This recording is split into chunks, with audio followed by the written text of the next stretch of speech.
Wait a second. The first word is Jose? I thought it was... Jose, we know. Wow! It's about a Spanish guy. Oh, Jose, can you... I don't believe it, man. It's so easy.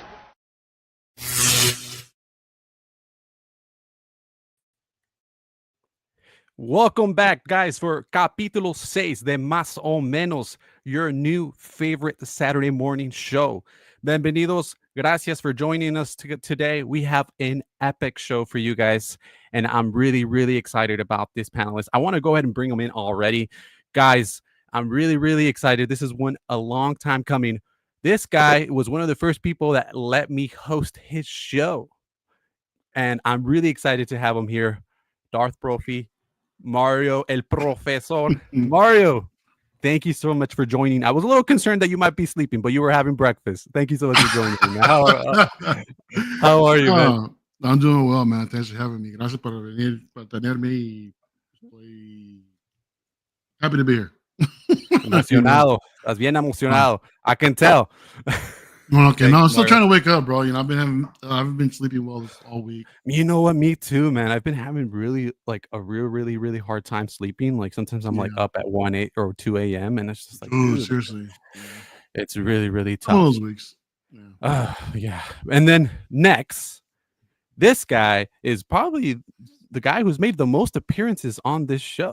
Now he told me specifically, he was like, I want to come back because for this particular episode, because they were the guest judges on my episode. Now he kind of wants to come back, and maybe he wants to come back with some vengeance. I don't know. He says he's giving me political answers in the chat. He's saying, oh, I'm gonna be fair, but we all know the truth, Gio. You're out for some blood. Gio, thank you so much for joining us. How are you? ¿Cómo estás, mi amigo? Buenos días. Yeah. Thank you, Jose, for inviting me here again. And más o menos, buenos días, buenas tardes, buenas noches, donde sea que te encuentres. Yes, I am going to vote based on the best presentation. There's no bias anywhere. Go Vita, but it was just going to go based on what the best one is presented. So I'm very excited for today. So hello, chat. Hello, everyone in the panel, and let's get started. Beautiful. And of course, our special guest competitors today. We have they were our special guest judges again for the episode with Gio and we won 6-figure focus. They came in clutch for us. They were a last-minute addition for that episode, and it was a very memorable episode. Guys, now you have the opportunity to come in and share your own unique pitches against each other. Guys, thank you so much for joining. ¿Cómo están? How are you? Hola. Hey guys. We're good. God, it feels different being on this side of it. Like when you're a judge, you just kind of sit back, relax, enjoy it. But when you're a competitor, it's a whole different ball game. So it's quite fun. For me, it was no pressure, guys. Get ready, yeah. Yeah. 100%. I was chilled going in judge. I was like, yeah, I'm good at judging. But when I'm the one who's being judged, it's it's different world. Gio, you know, if you vote against me now, I'm just going to assume it's bias, yeah. All right. And if you won't vote for me, then I will hold the grudge forever. Oh wow. Okay. All right. Whoa. Looking Okay. forward to that. No pressure. Choose wisely. No pressure at all. Choose wisely. All right, guys. So as you guys did notice, Marco is not here yet. My co-host, yes, I am his stunt double today. So unfortunately, because he's not here, I don't know how to start the music. Is that something I could do on my end, Mario? Technical question here. Yeah. Damn. I gotta see the UI, dude. I don't see that on my end. I'm in a second. You should be able to scroll all the way down where the audio tracks are located. And where it says late night or rock or whatever. Is that yeah. All right, hold on. Yeah, those are the name. Those are the name of the little songs that they have in there. I don't know if you guys add it to music. Oh, there you go. Ooh. Okay. And then there's a volume bar somewhere that you can lower it. Usually put it like within 19 around there, 19, 20. Yeah, I came out around 12, 13. Oh shit. Oh, you had the spa, huh? I used to play this song all the time when I first started streaming. That was the little song that I used. I don't know which one should we go for. Let me see. I don't know. There's a lot of options here. Sorry, guys. Technical question. Late night driving. I mean, it's the morning, but I don't want people to fall asleep. Right. I forget the name of the one that I use. I would have to hear it. I don't remember the name of it. Feeding the ducks. No, I know it's not that one. Dance pop. I gotta pick one. We gotta move on. We're gonna drop viewers. What the hell is this? We gotta get the hell out of here. Is there like a movie themed one? I would have to look. I can look at mine real quick and see what the name of it is. Let's see. I kind of like this one. Or you can just sing for us, Jose, the whole time, and then we'll be good. I second that one. I think he'll be good at that. Oh, there we go. We got a little concert. That was beautiful. Is there one called either acoustic cinematic? Let me see. I think that's the one that was playing. The one that you were like, "Oh, it sounds nice." Or lo-fi. Lo-fi. This Oh, one? okay. So it's between lo-fi and acoustic cinematic that I've used in the past when I started streaming before I added some myself. But it's up to you which one you want to do. But Is this too loud? It's a little on the last side. Low or Where loud? you got the volume set at? yeah, what is the volume? I don't think it's that loud. But It's right now 22. maybe like 19, 18 around there. Okay, cool. All right, sorry for the technical difficulties, and guys, again, my co-host Marco's out having breakfast with a couple friends, so he'll join us soon. So don't worry, don't leave. I know you guys are here for Marco. Don't leave. He's coming soon. Hey, I think we can hold it down. Yeah, I think so too. Yeah, Absolutely. right. Yeah, right. I know. I mean, but because this is his channel, they're like, "Well, who's this guy? Like, why is he here?" Yeah. So. Oh, you know the Mexicans take over on Saturdays, bro. Come on. All right, man. Let's get into the chat. Let's say hello to. Let's see who is here and who has joined us. Let's go ahead and get into it. Oh, first comment of the stream, Bob Dylan. Ballerina figures. When, Howie? When? Yes, we're going to get into that a little bit later. Stay tuned, Bob. My girlfriend Elizabeth's in the chat. Hello. She says good morning. Morning to you. Yeah. Miss Plus. Yes. We got S-Beam. S-Beam. Hello, all. Good to see you here, S-Beam. Vita's warming up the chat here. Thank you so much. I got my man Phil, Rogue One Photography. Guys, if you have not followed Rogue One Photography on all the socials, please do so if you have not done so. Please, he has some incredible shots. Got my man Jimcollector. He's here on the panel and in the chat warming up. Good to see you, my friend. Ready to win or lose. Oh, or lose. We got my man, the Ben Thomas Show. Ben, ¿cómo estás? How are you? I don't know what those emojis are supposed to be, but I like them. There's certain people know what that means. It's fine. Uh-oh. Hey, Ben. Uh-oh. Andreas IB says, hey, all, going to have to catch the replay. Have a great show. That's totally cool, man. But let us know if you do guys catch the replay. If you can't stay here, let us know in the comment section who you would have voted for. Because it's always good to know, you know, like maybe if it's like a really close call, like we're hey, man, there would have been a couple more votes your way. So sometimes it's that way. Gio, you know this. And sometimes it's pretty tight. So, you know, we got Benjamin Rue. I appreciate south of the border. Oh, folks. Yes. Well, thank you. I appreciate that. I hope that's not sarcastic. I appreciate that.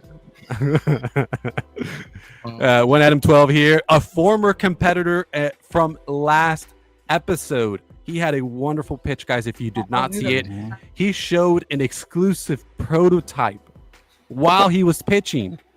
Guys, if you missed that episode, go back and rewatch that one. That was an excellent presentation. I rewatched it in preparation for this, actually. Oh, wow, there we go. Hey, prototype me there. Bob Dylan says, whoa, someone about to call ICE on this stream. Wow. Wow. Wow. Hey, don't do that. Please don't do that. They're around here, so yeah. He says, Ben says, Gio and Profi stacked. Yeah. We got a stacked panel. We do. We absolutely do. He says, wow, beautiful contestants. I wish my hair was as dark as Jim's. I'm gray as fuck now. I mean, you still got a little bit. You still got a little brown up there. Come on, you got a little. You got a little Reed Richards going on, man. That's nice. I mean, I'd say that's sexy, man. Leave it like that. Don't worry. Don't worry. Don't stress. Always good. Yeah, that's in No right te now. preocupes. Yeah, no te preocupes. Exactly right. Yeah. Feel the Ben Robert. How are you, Roberto? Hello, Robert. peeps. This is going to be quite the show. Yes, it's going to be. Yes, absolutely. I got Moose. Moose, he was just streaming on his show, Moose and Me. I caught a little bit of it. Moose, glad you're here. He says, hello, community of collectors. Ghostbusters secured 4-pack with the Slimer. Oh, nice. Moose, I would have been disappointed if you didn't get it, man, because you get everything. So I would have been disappointed, my friend. He says, enjoying beardless life. Oh, yes, I noticed that. I caught that. I was like, that was crazy. Yeah, I was like, what happened there? That was a fun stream. Things escalated quickly. Feeding the bed. Oh man, we got a couple people just talking amongst themselves. Jim, you're talking about it taking you a while to grow it back. I remember I saw you on a stream and you had shaved it, and I was like, "Who is that man?" Yeah, I've made a mistake trying to trim it, and just like zipped it all the way through, and I was like, "Oh, that sucks." That's cool, guys. The nightmare. That sucks. We were about to go to the party, and I'm like doing my makeup, and next thing I hear from the bar, like, "Oh shit!" I'm like, "My God, what happened?" And yeah, he looked like he's 12-year-old. I do have a baby face. That is true. That is true. That's why I have to have a beard. Vita, would you agree that a beard is kind of like the men's makeup? Like women use makeup 100%. to kind of, enhance their face. 100%. Yes. Yeah, 100%. It's cheaper. I think so. Much cheaper, I think so. It's cheaper. Ben says it would take me about 2 years to grow mine back, Jim. Whoa, 2 years? Wow. You know what? I haven't shaved mine in about 5 years. So like completely off. So if I have been curious now that I'm out of work right now, the school year ended. I am curious if I took it all off, how long it would take to grow back. I am curious. I think it would be pretty quickly. I don't think it'd take me 2 years. I think it would take me maybe a couple weeks. But that sounds like another group chat, man. Right? We definitely should do that. Mario, I mean, oh man, had they done that what was it, the N1 Starfighter? Was it the one that you had made that whole thing about? Yeah. Oh my God. Still not coming, guys. Ben says, I'm definitely not here for Marco. F that guy. Oh wow. Okay. Pops up right now. Oh man. All right, guys. I think that's it. Just amongst you guys talking. We got L Walker. L Walker's here. Good to see you, L Walker. Larry. If I did not say hello to you already, good to see you, my friend. I think that's pretty much it. Oh, it says, what happened to 12? I think now that Zio is out, I'm the de facto champ from last episode.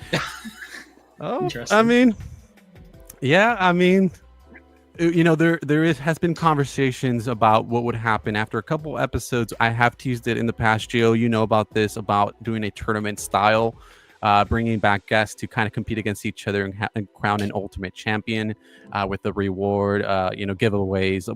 One huge stream where the championship would happen. And unfortunately, as we know with Zio, he's taking some time to himself. So, Adam, I think you're onto something, my friend.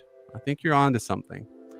All right. I think that's pretty much it. Yeah, I don't see anyone. SSB. We said hello to everybody. All right, guys. Well, now that we've said hello to everyone, I think we can actually. I had said we were going to skip this segment, but since Mario is here, we're just going to get this segment. It's just for you, Mario. This is actually because you're our special first-time guest, Mario. So this is a warm-up that we have with all our new guests.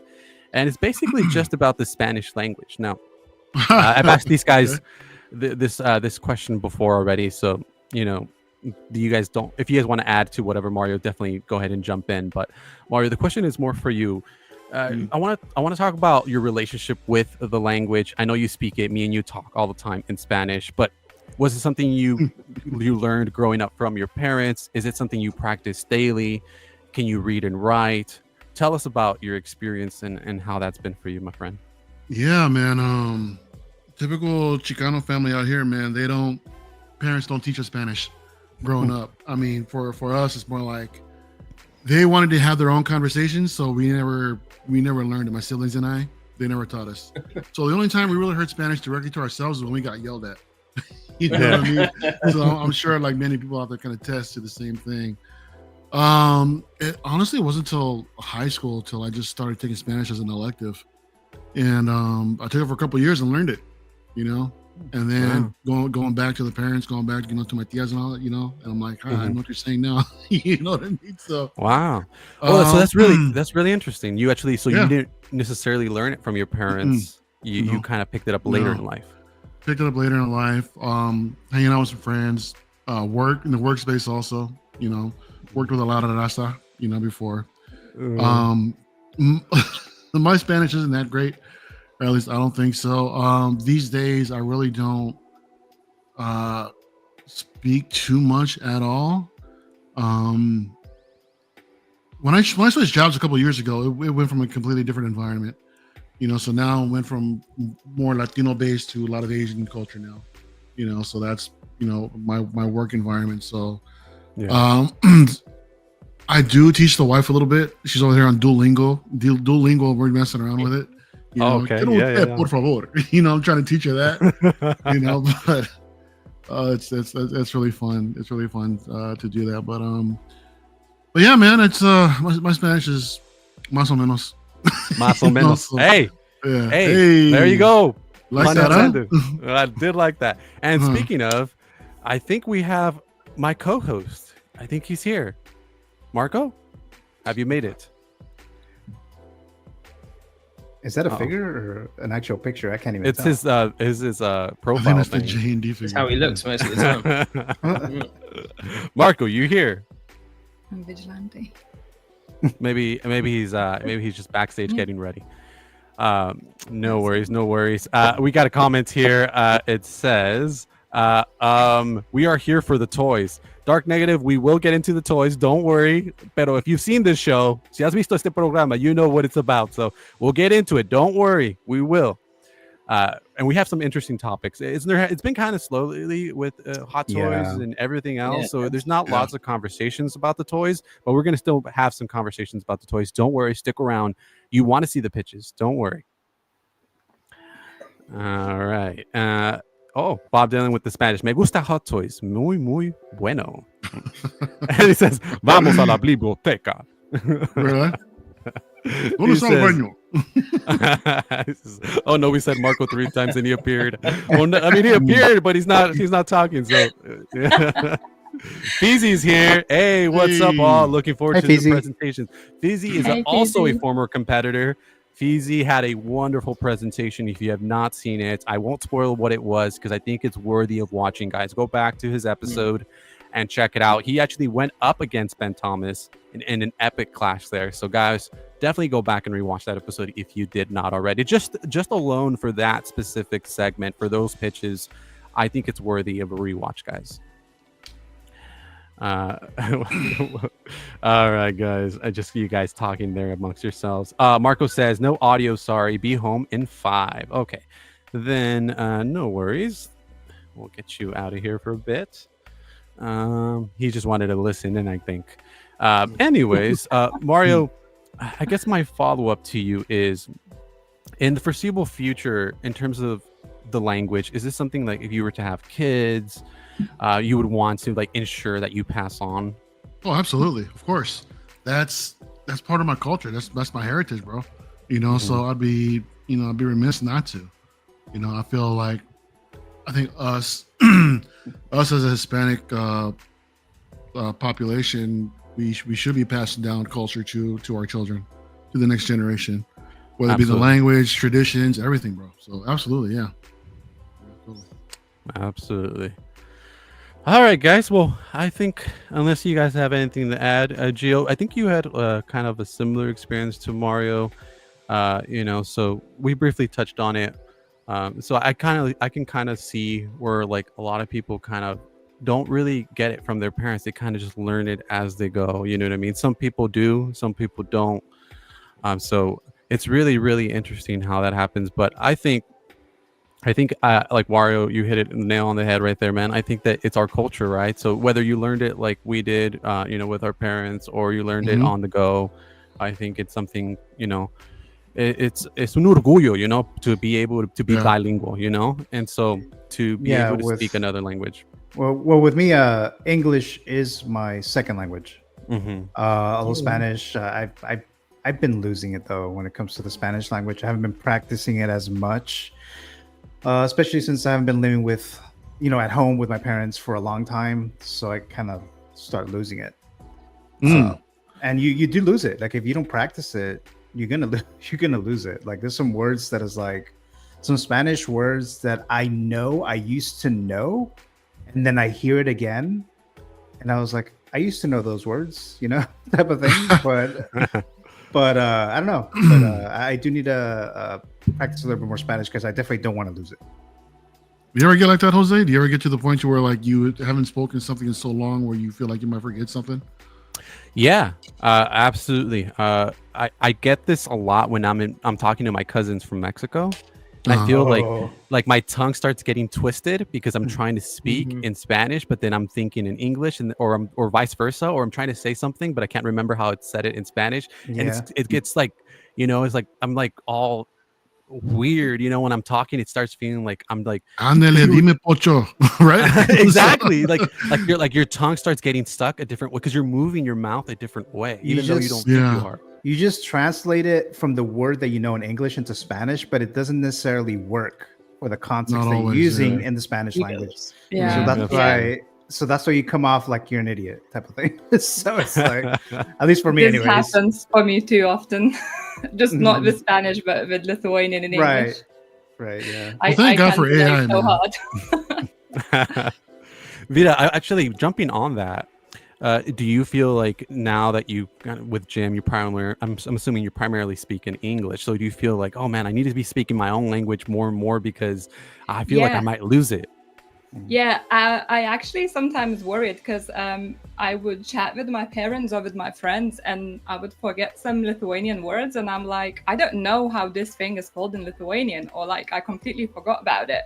And I'm just sitting there like telling something like in English. My parents doesn't speak a word English, so they wouldn't understand. But obviously when I'm chatting with friends, they will understand. And very often I don't even feel, even when I'm speaking Lithuanian, I'm just dropping in English words. So I don't even notice it, but like people tell me like, oh, did you realize that you said something in English in the middle of the sentence? And I'm like, nope, that's not like, I'm not noticing that. I mean, it's one like funny thing as well. There were some people asking me, what language do I dream in? And I actually dream in both languages. And very often I like dream just in English as well. So it's a bit like crazy. Sometimes I'm like thinking like, I've been living in UK now, like, I don't know, over 13 years now. So yeah, as you said, like Jose, like primarily I'm speaking like with James, and at work, it's like all the time I'm speaking English. And I don't have like nearby family living that I would see them too often. So yeah, it's sometimes it's scary because like I'm always thinking there's something I would want to pass on basically, but we will see how it goes. Absolutely. So again, you said when you dream, what about like your thoughts? Like, are your everyday thoughts are you thinking in your language or are you thinking in English? Depends. So if I'm if I'm thinking about home, it's gonna be mostly in Lithuanian. But if I'm at work and I'm thinking about work, especially, or even at home, if I'm like, I don't know, thinking about something, what we're gonna do or whatever, it's most likely in English. It's just easier, I think, because I'm so like used to it now. It's like default, like for me, because I don't use the Lithuanian language so much. It's like always I just go default into English because the words are just easier, and the language itself is much easier. Like Jim can tell you, like he tried to learn Lithuanian, and it's not an easy task. Technically I'm still trying. I haven't given up yet, but it's definitely stop and start. Absolutely. Guys, I'm going to get this show going. I see some comments here. Everyone's like, come on, guys. Can we get to the toys? We will. Don't worry. Don't worry, guys. We will. What was the comment here that I wanted to pull up? I wanted to say hello to Figurecraft. Philly is here. Hi, everybody. Hey, Philly, good to Hey, see you Philly. here, man, and good to see you, my friend. And Feezy made a good comment here. With all that tension in that house, I'm sure you and Vita are ready to get this over with. I'm sure you guys, yeah. And then you guys did tell me that you were able to, work on your projects separately. And so you guys are in for a surprise with each other's pitches, I'm assuming. So, Yeah. I'm looking forward to seeing what she's done. Actually, this is intriguing. Absolutely. And Philly, he says he's at the horse ranch watching his boy learning how to ride. Brings him back to the days riding freely with his family's ranch back in Guadalajara. Nice. Philly, That's awesome. That's mad. Absolutely, Philly. Guadalajara. Yeah, Philly had told me that he takes his son horseback riding on Saturdays because I've been trying to get him on the show. And he told me, he's like, nah, man, right now I'm taking my son. It's in the mornings on Saturdays. So I haven't been able to get him on. But eventually, hopefully, he can come on. Philly, I'd love to have you, man. So hopefully we can make it work one day. What does he say here? He says, I'm used to using horse commands in Spanish instead of English. Yeah, that's what happens. There's like certain things that you just naturally start doing. You know what I mean? So I don't know. It just happens that way. But anyways, guys, I think we're ready for our next topic. I thought I had seen Marco in, but I think he's still kind of trying to get everything sorted. So we'll move on, guys. We'll get this show rolling. And I want to go into our first topic. So our first topic today is an interesting one. Again, sorry, guys. It's not the toys yet. Don't worry, though. It's coming. Yeah. It's coming. Don't worry. And this is the conversation I wanted to bring up, guys. Let's see. Let's get into it. Here it is. Here it is. Can we see? Yes. I wanted to talk about Wonder Woman. Now, we know that James Gunn recently talked about how they are actively working on Wonder Woman. And now this ideally would be a new Wonder Woman, not Gal Gadot's version, because it is in a new universe with a new Superman, a new Batman, and so on and so forth. Now, a lot of the names that are coming up are surprisingly Latinas. They're Latinas that they're looking at in terms of potentially casting.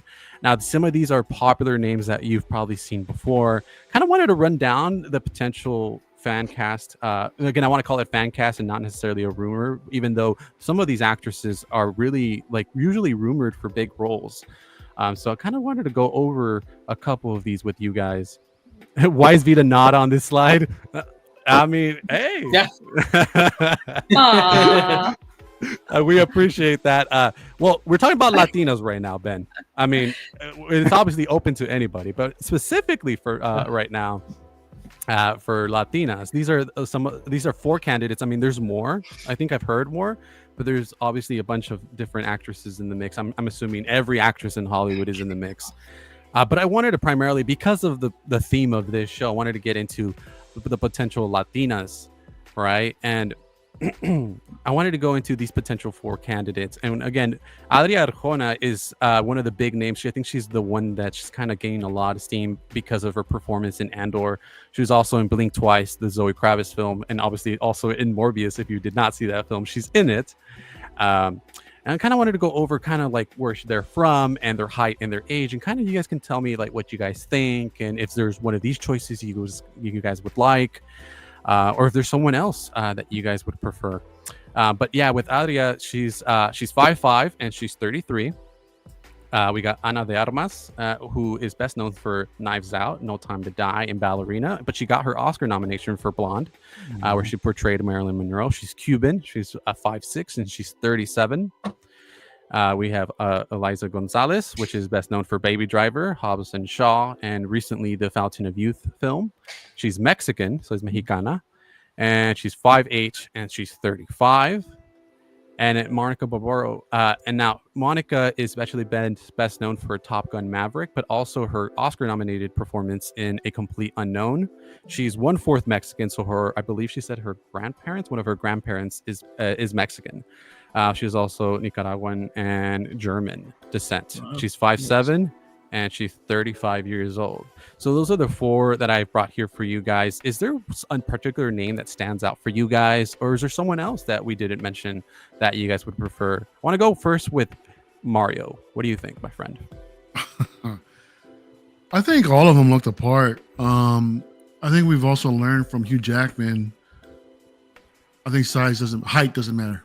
Mhm. You know, when it comes to the character, I think as long as the character is well written and they can actually capture the spirit and the essence of the character who they're portraying. I really know little to nothing about all four of these actresses. They're all beautiful, you know. Anna de Armas. What'd you say she was in? She was in the James Bond movie, right? That is Yeah, correct, No Time sir. to Die, No Time to Knives Die. Out, Yeah, Knives Out. Yeah, Ballerina. I think she might. I wouldn't mind to see her. I think she. I know I just said it doesn't matter size and all that, but I think she kind of looks apart. You know, like overall, and this is a good photo right here to kind of prove my point a little bit. I think she looks the part. Her dressed up as Wonder Woman, and I'm sure she can nail the role in general, as far as her acting chops is concerned. Yeah, but like I said, it's I really don't have too much of a dog in this race. I really can't really tell you in full detail who would be who or who would probably be best for the role. But if I'm gonna vote for any four of these, I'm gonna go with Ana de Armas. Ana de Armas. Okay. Love it. Love the choice. And we have to welcome my co-host. He made it. Marco. Hey, Marco. Buenos días. ¿Cómo estás, my friend? Hey, Marco. Hola, buenos días, lo siento. Tengo amigos de este país en mi casa. Vamos a... Okay, I lost it. That was all that I Stop, got. bro. I was like, whoa! I was like, he's gonna have a full sentence out of Marco La in Spanish. Escuela Azul. That's right. That's right. No, sorry for being late, That's one y'all, of my but things. Beautiful. I almost beautiful. Vita, I almost wore my Demontis Sabonis shirt for you, so I forgot to put it on. But yeah, sorry to interrupt. keep cooking, Jose. You guys were doing great. I appreciate that. I actually want to go into some of the comments here. Ben says Wonder Woman just needs to have an exotic flair. I can see it. Yeah, all right. Yeah, absolutely. Our Dark Negative, going back to his earlier comment, it's a little heartbroken we haven't got to the toys yet.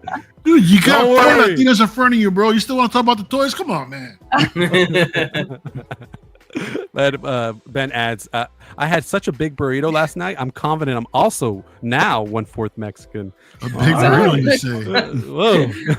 Was it, Wow, did it have a fourth. did it have a tortilla or a pita, Ben? Let us know. Oh, yeah. Let us know, Ben. Let us know. He says his twin has arrived. Oh, okay. Philly says, between Adria and Anna with that exotic look, I also like Alex's Ross interpretation, but I can't think of anyone that could pull off that look. Yeah. Elizabeth, she says, good job, Marco, for your Spanish. Oh, yeah, giving you some props there, man. Absolutely. Robert Fielderburn says, same here, Profi. I only know one of them from Knives Out, and I love that movie. Yes. Knives Out was awesome. That was a great movie. And Tortilla, he's confirming tortilla. Well, I mean, if it's tortilla, well, okay. All right. Okay, cool. All right. Guys, I want to go next to Vita and Jim. Guys, what do you guys think? How do you guys feel about a Latina potentially being Wonder Woman? Obviously, we had Gal Gadot's version, which most of us, overwhelmingly liked her interpretation. But again, this would be a new interpretation for James Gunn's version of the DCU. What do you guys think? I would probably like to see Ana de Armas. Ana de as Armas. Wonder Woman. Yeah, I quite like her. I think she could be really good Wonder Woman. And I don't know if I'm thinking that because obviously she is a bit similar looking for me to the current Wonder Woman, let's say. You think? Certain see features, that. like they're like a bit similar, I would say. This is weird. She has a strong face, which is what I was kind of thinking. For Wonder Woman, she needs to have like a strong face.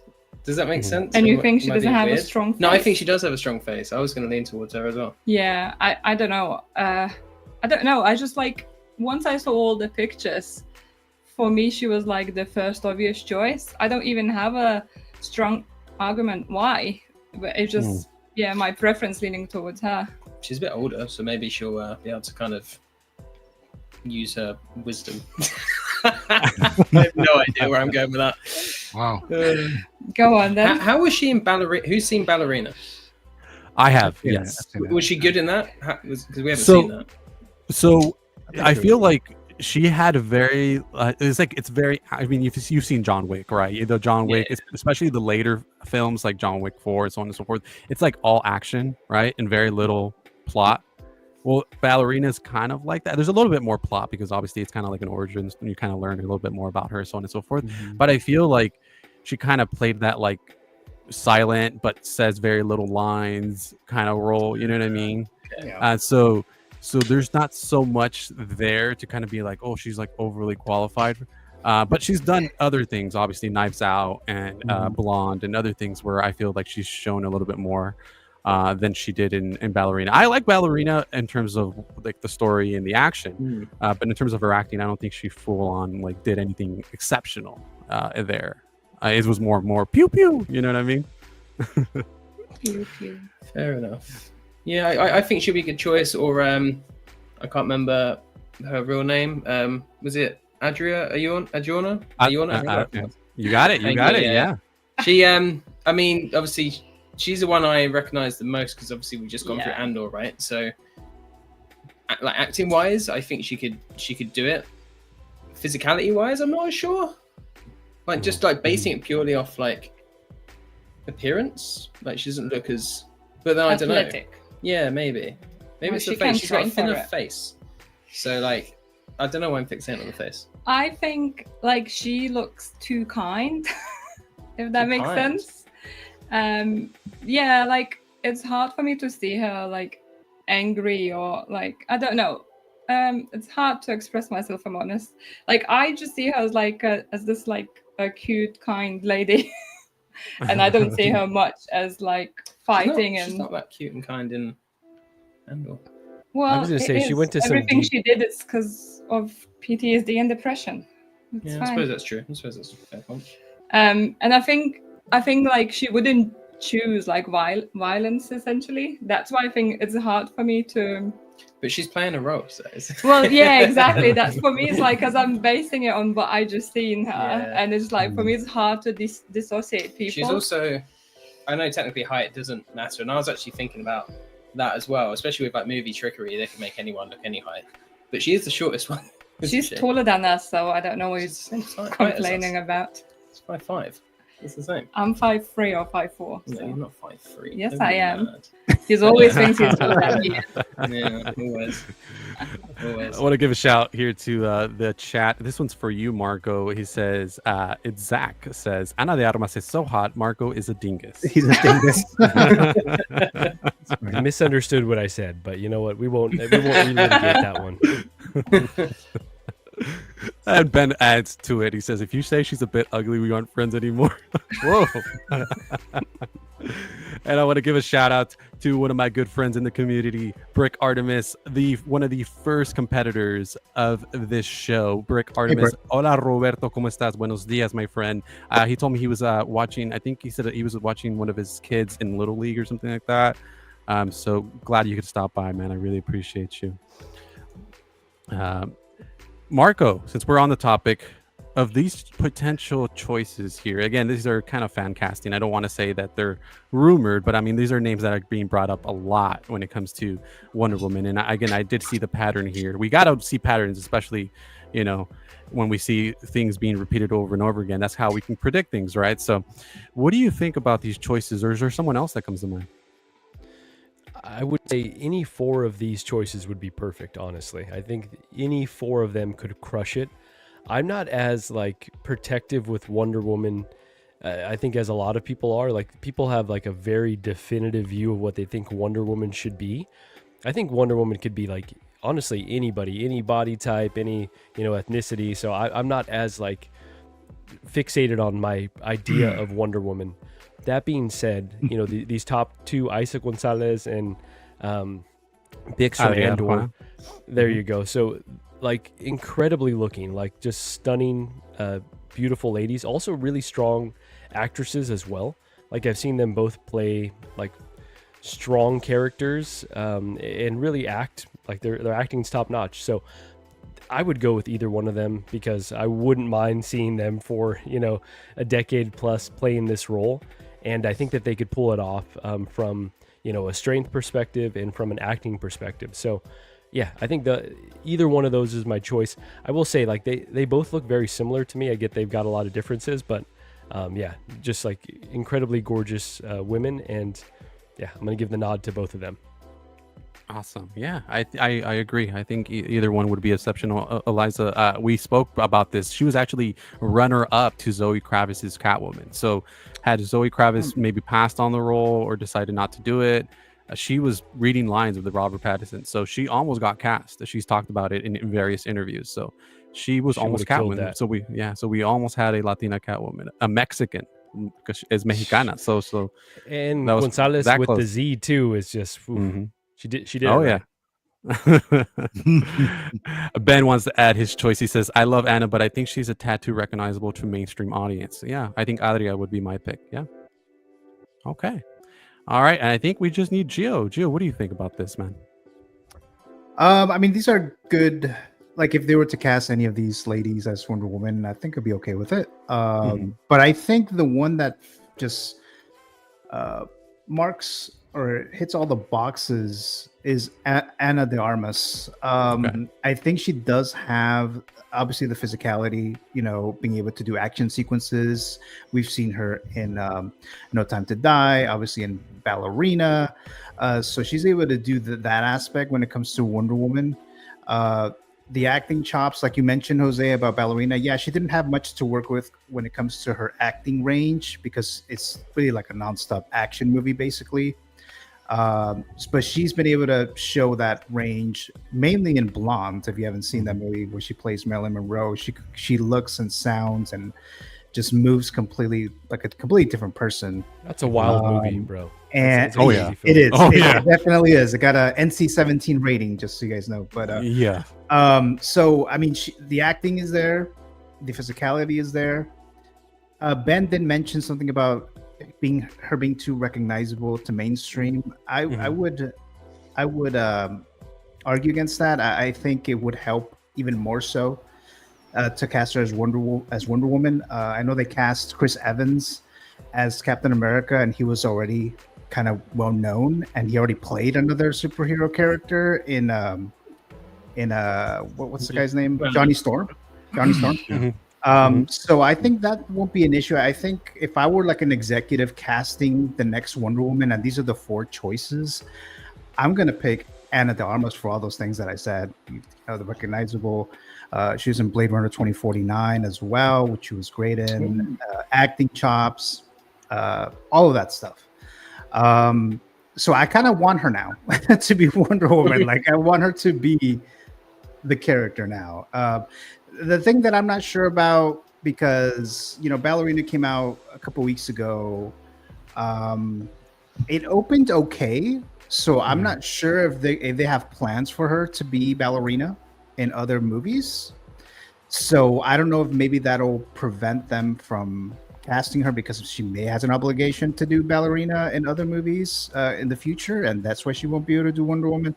But I'm not sure how the studio is seeing when it comes to the film itself. Like, was it a success? Are they going to want to do a sequel? That I don't know.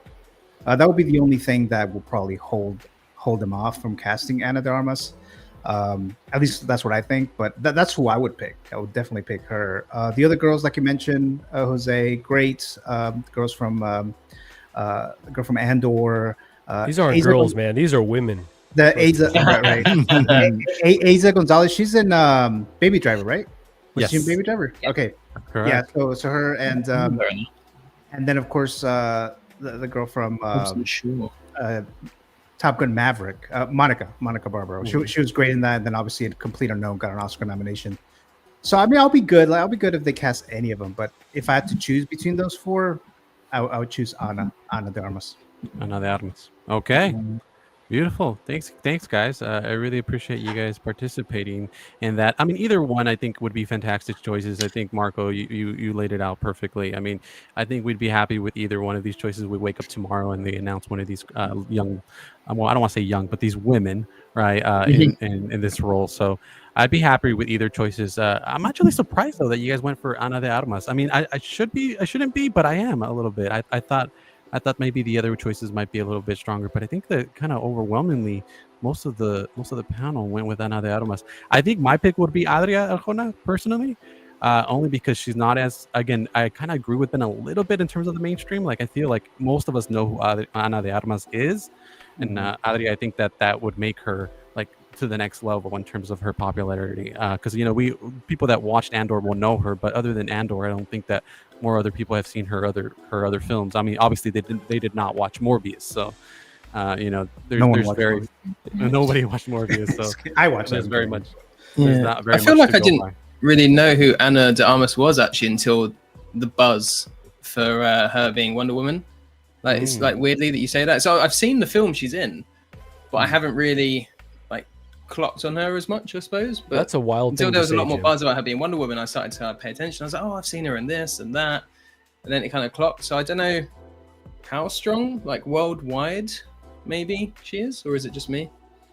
Don't keep looking at me. I need your help. Yeah, what is she known for? What roles is she known for? Sorry if we kind of went over that, but I feel like I've known about her for a long time. Ana de Armas? Yeah. Blonde? Well, Ana de Armas. She's best known for Knives Out. Remember Knives that Out. film? That's where she was first. Yeah, we've seen the Knives Out, but if I'm honest, I don't remember. Like, I remember the movies, but I don't remember her like in the movies. That makes sense. Wow, she was like the lead. She was the lead in the film. She was a badass in No Time to Die. I was like, I was Knives Out really was good, but it wasn't like I'm gonna remember that film for the rest of my life. Good. Yeah. You know. So yeah, maybe it's that. All right. Well, thank you guys. I really appreciate you guys. You know, sharing your casting choices there. Again, it's very fun to kind of see, you know, where everyone stands in terms of, you know, who he would want for these great comic book characters. You know what I mean? Like, there's such great characters that, you know, I feel like there's a lot of great actors out there that would do them justice. No pun intended, or maybe intended. I mean, I don't know. But we'll move on, guys, because I think we're losing a couple guys here on viewers. They're like, dude, talk about the toys. We will. Don't worry. But actually, before we get there, I wanted to talk about something. Actually came to me. I don't know what I was doing, but Marco, I shared this with you, I think first. But I was like, man, like, what would like? And I thought about it as a dream blunt rotation. As in, who would I smoke a cigarette or a J with, right? And I was like, you know what? I've been having some fun with AI lately. I'm going to go ahead and do a POV image of how that would look. And I shared it with you, Marco. And this gave me. I kind of regret, putting you on to the generative AI. Because I was like, have you tried AI? Kind of like when I first showed my mom about emojis. It's like it's gone too far now. A little bit. So I wanted to go into this segment here, guys, because I asked all of you guys to share what would be your ideal dream hangout. So we called it a hangout because obviously I asked you guys, and you guys, we don't partake in the devil's lettuce. What are you talking about? I mean, you know, that's fine. So it was really funny when I was inquiring with each one of you about this. So I just called it like your dream hangout, like when you're solo en tus sueños, you know what I mean? Only in your dreams would you have this, you know, kind of fantasy of hanging out with these cool people that we've seen, that we admire from films or from TV, right? So I wanted to talk about our dream dinner or drink dates, right? Our ideal dream hangouts. And I kind of went ahead and generated images for each one of you guys. So I was going to go over these images, and you guys can just talk about why you invited these people, why are they in your dreams, and, you know, just kind of go from there. And I think I'm going to go with mine first to kind of lay it out there first. And again, I got a little crazy. I did 3 of them. Damn. I did 3. I did dinner. I did dinner, drinks, and a blunt rotation. So it started off with this first image of the blunt rotation. I don't want to see the Joker stoned. That's concerning. Where's Snoop Dogg? How you not have Uncle Snoop doing the blunt rotation? I know. You know what? That's I did not. right there, bro. That's crazy. That's true. I did not. You know what? I was like, why didn't I put Dre or Pac or Snoop or Dave anybody Chappelle? like that? Freaking. Diego, dude. I know, right? But it's cool. I grew out of all people. I had the Joker, but I wanted Heath Ledger in character as the Joker. right? I wanted Zoe Kravitz because I know she's a big smoker, so I know she'd be right there rolling up the blunts. I got my girl Natalie Portman. I got Jim Carrey there for the laughs, and I got Luis Miguel there to sing us some songs. So I thought that would be perfect. So that was my blunt rotation. Then for dinner, because this is where we start out, then that would be at the end of the night. At the start of the night, I'd have dinner with Diego Luna so we can talk about his performance in Andor. I got my man Andrew Garfield to talk about Spider-Man. I got Jenna Ortega to talk about everything cool that she's been doing lately, and same thing with Margot Robbie. We can talk about Harley. I thought that was Quinn Rosie Perez. No, that's Jenna Ortega. Then I got Margot Robbie to talk about everything cool that she's been doing lately. I got MJ, the GOAT, Michael Jordan, and I got Anne Hathaway as well. So I thought that would be an ideal dream dinner date there. And then for drinks, I went with Daenerys Targaryen. Wouldn't want to see her drunk. Daenerys Targaryen. I mean, that's kind of dangerous, right? Because she's got those dragons. Exactly. You don't want to I got Daenerys Targaryen. I got my man Luke Skywalker taking a break from being a hero and taking a shot with us. I got my man Robin Williams. I got Kobe Bryant, Pedro Pascal, and Dakota Johnson all hanging out with me, taking shots. These are my dream picks, guys. Now that I've shared mine, I want to get into what you guys decided. Again, now I started bugging you guys, and I wanted to see what you guys thought. So first up, let's see. Who did I put first? Marco. I went with you first, my co-host. You wanted to have a mezcal tasting, and you wanted to play mezcal. Yeah. And also you wanted to play ball with these individuals. Let us know why you picked these individuals. Yeah, so first of all, Jose pointed out that there are no females in these hangouts. Yeah. And my only rationale is it just sometimes just changes the vibe a little bit. Like if I'm gonna invite Isa Gonzalez, which I would love to hang out with her, just a different vibe, So we did bros only here. So Han Solo. This is Leo. I'm just gonna assume this is Leo from Inception. That's kind of the vibe that he's got here. And then the workaholics. I don't know what they did with Adam's face. Adam looks very not like himself here, but I think for the most part, everything was really strong. So starting off with the mezcal tasting, it just feels like this group, would get along. It would just be a fun time. And then shooting some hoops, we got Messi. I'm sure Messi's a talented basketball player, much like he is a soccer player. Tim Duncan, Pedro Pascal, because he's got to be in everything, right? Pedro's everywhere, and Denzel. So. Yeah, I don't know. Just kind of the coolest people that I could think of are people that would just have. It feels like it would be an easy time to just hang out with them. That's kind of who I went for here. Absolutely. I think this would be fun. I when you said Messi for playing ball, I was like, oh, okay. I mean, he's an athletic guy, so I mean, maybe he does. Why not? He's getting buckets for sure, bro. I was surprised you didn't say Adam Sandler. I thought Adam Sandler might go in there, but. All right, I'd like to amend my list. We got to add Adam in there for sure. He's waiting in the wings. He's taking a break right now. There you go. Messi is just lost. He doesn't know what he's doing there. He's like, I'm kicking ball, not throwing ball. He's like, oh my god. He's confused. Ben says he's offended. I'm not. Oh, I'm sorry, man. I'm sorry. I was going with like famous people, quote unquote. But there's not famous enough, man. Not famous enough. No. As in celebrities. I mean, you are an internet celebrity. I love you, Ben. You know that. I will say at OxCon, it was a pleasure to be able to smoke with Ben. It was like bucket list. We're able to check that box. So, yeah, he's on. You're on my list, Ben. I will say. Oh my gosh. Darren says, speaking of AI, has anyone seen the Stormtrooper vlog videos? I freaking love those, man. Yeah. I love those. Those are amazing. I'm gonna have to check those out. Yeah. Those are funny. Yeah. Mike says, oh, Mike's here. Hi, Mike. Hi, he says, Mike. Hey, Mike. I couldn't imagine spending 5 minutes with Pedro. Oh my. Oh my. He does not like Leave Pedro. Pedro alone. He says, hello. Good to see you here, man. I know you're out. You told me you were at the beach, man. So I hope you're having fun out there. Oh, Ben's upset. Wow, that cuts deep. I'm sorry, Ben. I'm sorry. Ben, that's a diss. I meant like movie stars. You're a YouTube star, man. You're a YouTube Jose, put the star. shovel down. Stop, bro. I'm making it worse, right? Yeah, sorry, Ben. Yeah, I'm making it worse. Falling Anyways, down we'll the move stairs, on. basically, We'll yes. move on. We'll go with next. Gio, I want to go with yours. You were at the last minute edition with that last dinner date. We were doing this at midnight because you could not think of who else you wanted to invite. Gio, tell us about who you invited and why. Anakin looks like he's been served up some sand. I mean,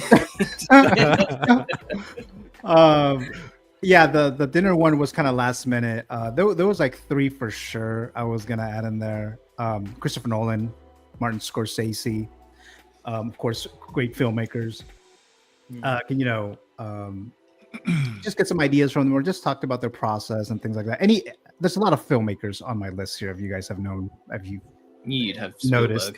Spielberg. So of course I would like to know the process. Just talked about their experiences growing up, like what did they do, and a lot of it might be out there, but there might be some things that they may not reveal, right?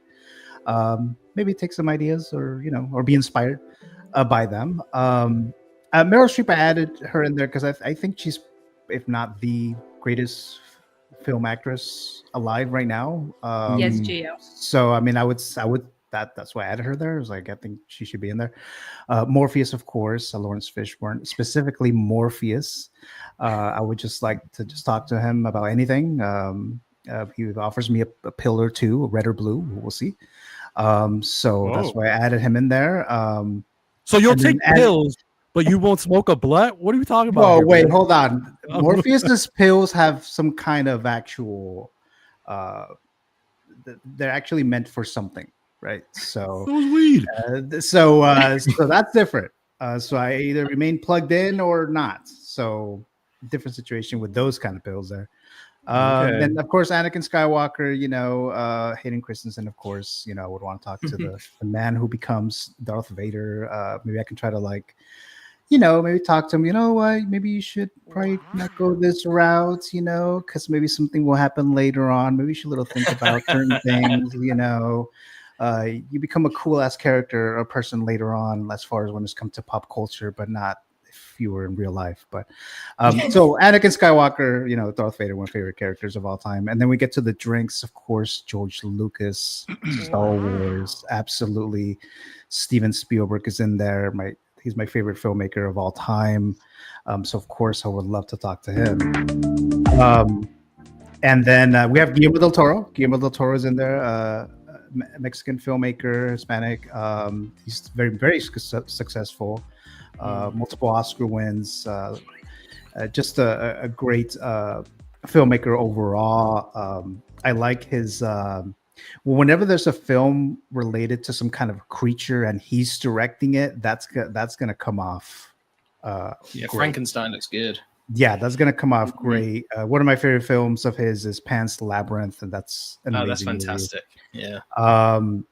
Keanu Reeves and Anne Hathaway. I think it would just be cool just to hang out with them. Like they just seem like they'd be cool people to talk to. Just from what I've known, and of course, Keanu Reeves is Neo, and now he's Shadow, from Sonic and things like that. So it'd be cool to just talk to them. They seem like they might be cool people there.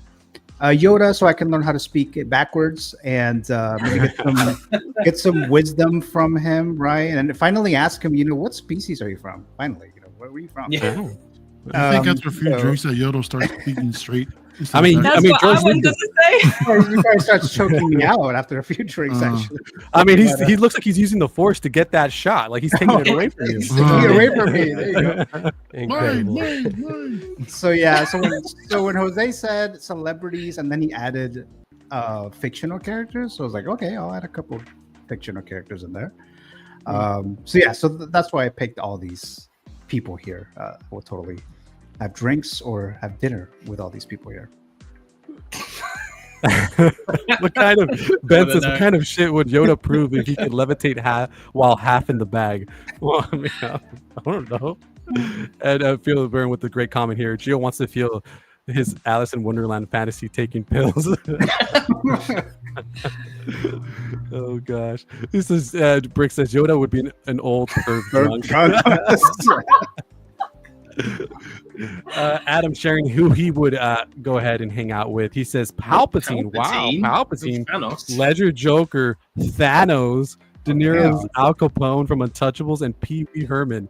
That's an interesting list. Those are completely different that characters. Whoa. It's like the opposite of each other.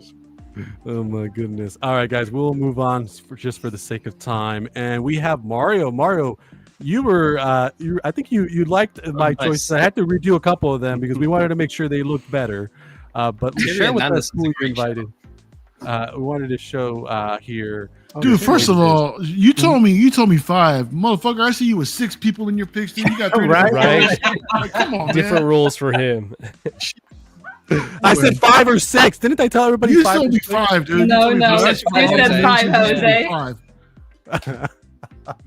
This I'm guy. sorry, man. It's like Man. Big Brother. Machine All right, tell us. man.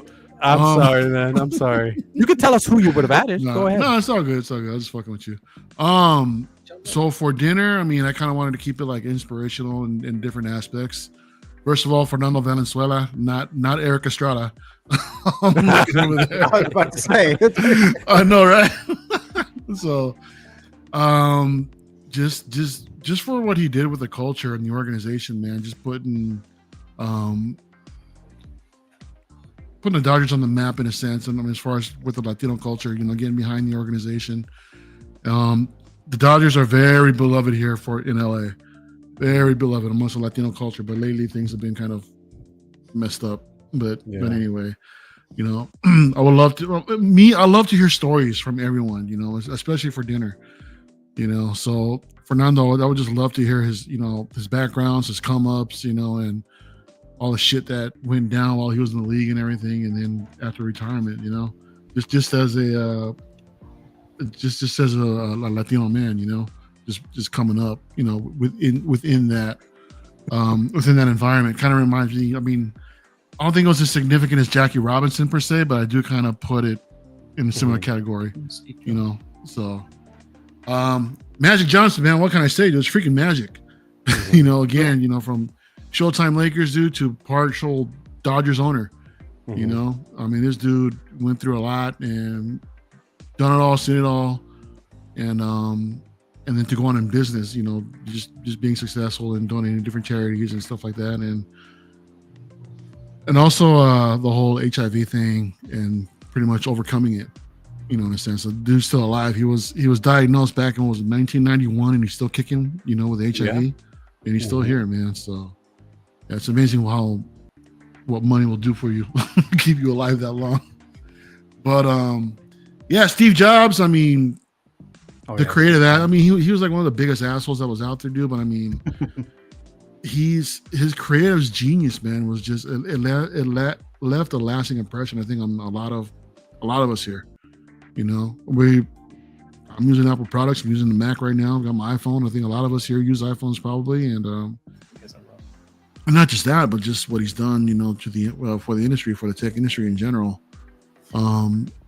Alongside with George Lucas, also not with just Lucasfilm, but also in Pixar. So then these two actually collaborating, in the entertainment space. I mean, George Lucas right here, it's obvious, man. I'm a big Star Wars guy, so I'm gonna definitely want to hear everything, about George Lucas. John Lennon, dude, I'm a Beatles fan, man. And John Lennon, he was very, he was an interesting character, So I would just love to have his perspective at this table when it comes to dinner. When it comes to drinks, on the other hand, man, I want party, man. I want to live it up. We got Tyrion Lannister over here, man. I mean, come on. That's a great fucking. I mean, come on. That's a great pull, bro. I love that. Dude, come on, man. Bill Burr, dude. Do I need to say more about that? Gabriel Iglesias, Thor, and shout out to my man Big Brother, dude. Joao right there in the corner, dude. I miss my boy, dude. Oh, it is Big Brother. Okay, that's Big Brother right there, dude. So Ben's gonna get mad at me now. He's gonna be like, "How's brother in there, but not me?" Ben, I thought of us, dude. Not like some people over here. So, but shout out to Joao, man. I mean, I hope everything's okay with you, dude. But yeah, man. I mean, I'm more excited to just share beers with everybody here on this list right here, man. And that's the night I'd never want to end. Right Absolutely. there. So, Thank you, and I appreciate you. It was kind of last minute when you gave me your list, but I really, really appreciate it, Mario. Thank you so much for participating and sharing the reasons why you would invite these epic guests to dinner and drinks. I want to go. Who is next? Oh, Jim. Me. Oh, there goes Jim playing. Me. Deadpool. Cammy, I think.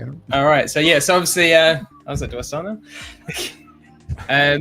Drinks wise, Arnie, he'd be great. Smoking a stogie, drinking a pint of Guinness. Steven Spielberg, like Gio said, he's my favorite movie director. So I have so many questions for him. A lot of it aimed around Jurassic Park. He might actually get a bit sick of me. We never know.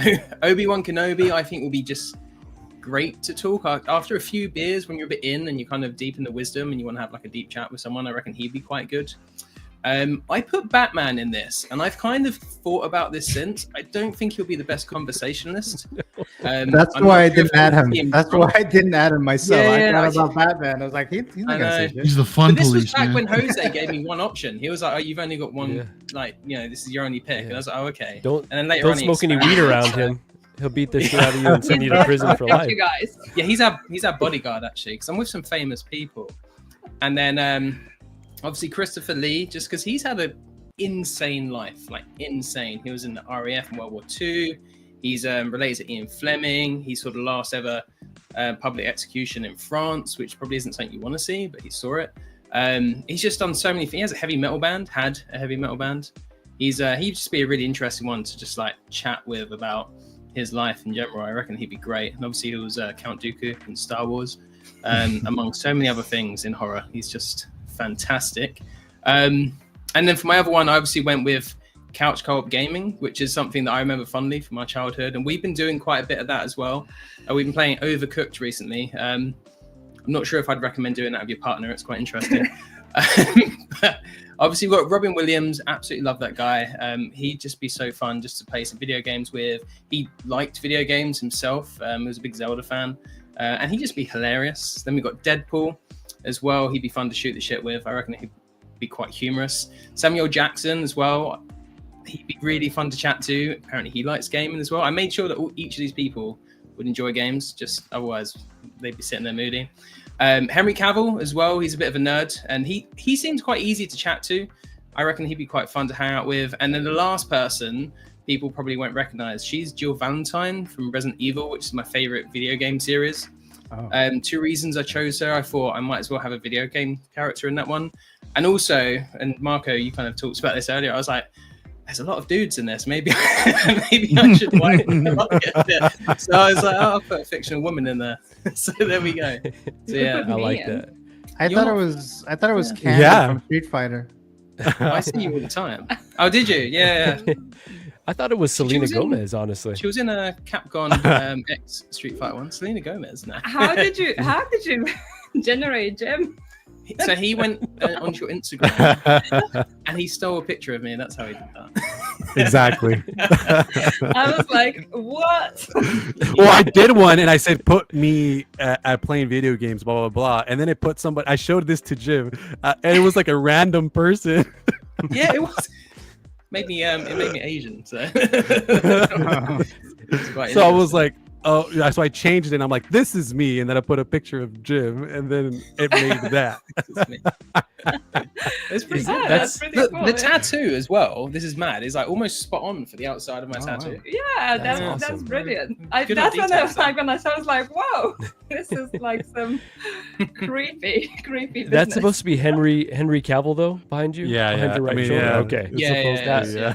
That might be a It's little not bit spot off, on. but It's everyone like else. it's a hot cutting choice. there. It's a hot choice, Iconic Henry Cavill. diet. Jim, are you planning to get that third-party Jill Valentine, the Master Toys? Yes. I think. Yeah, Yes, I just I saw am. that one. It might be a reissue, looks- but I'm. So good. They look so good. And what I like about that as well, sorry, just quickly, is they've got the proportions right. Because you know, with some of these third-party figures, they don't get the proportions right. Where in this one, they've gone kind of normal anatomically with it. So that's like definitely one that's coming home. That looks awesome. It's Jose's show, but Jose, could we pull that up really quick? If I found the link, Of it's course, one pull that's it on up. my Yeah, we can talk radar about it. recently. Okay, let me find that Absolutely. link real Yeah, quick. pull it up. Pull it up. This is our show. I don't like to take ownership. This is our show. Oh. All right, man. We will move on while you do that. Jim, thank you so much for sharing your choices, man. I really appreciate it. I hope you like them. I know they're not perfect, guys. I know this is all supposed to be for fun. And I'm sorry. First, I want to say sorry. I'm sorry, Ben. I'm sorry, Ben, that Joao made it and you did it. I'm sorry. I'm sorry, Brick, that you only got one choice. I'm sorry, guys, that you guys got 5. I thought I was telling people 5 is 6. I told Gio for sure. Gio, I told you 5 or 6. I think I have the messages that I told you. I think you did. I think you did, actually. I'm just but I'm sorry, guys. This is supposed to be for fun. And if you guys like this segment, we could do it again if you guys want to. If that's something you guys want to do. This is amazing. This is good, actually. I like this. Vita, you are next. Go ahead and share why you invited these dream guests. So, obviously, I could easily have Henry Cavill and both in whites, but you can't repeat people, and then someone would think favoritism. So the first choices were dinner. So it's quite a mixture of all the different people. You can see a Wonder Woman.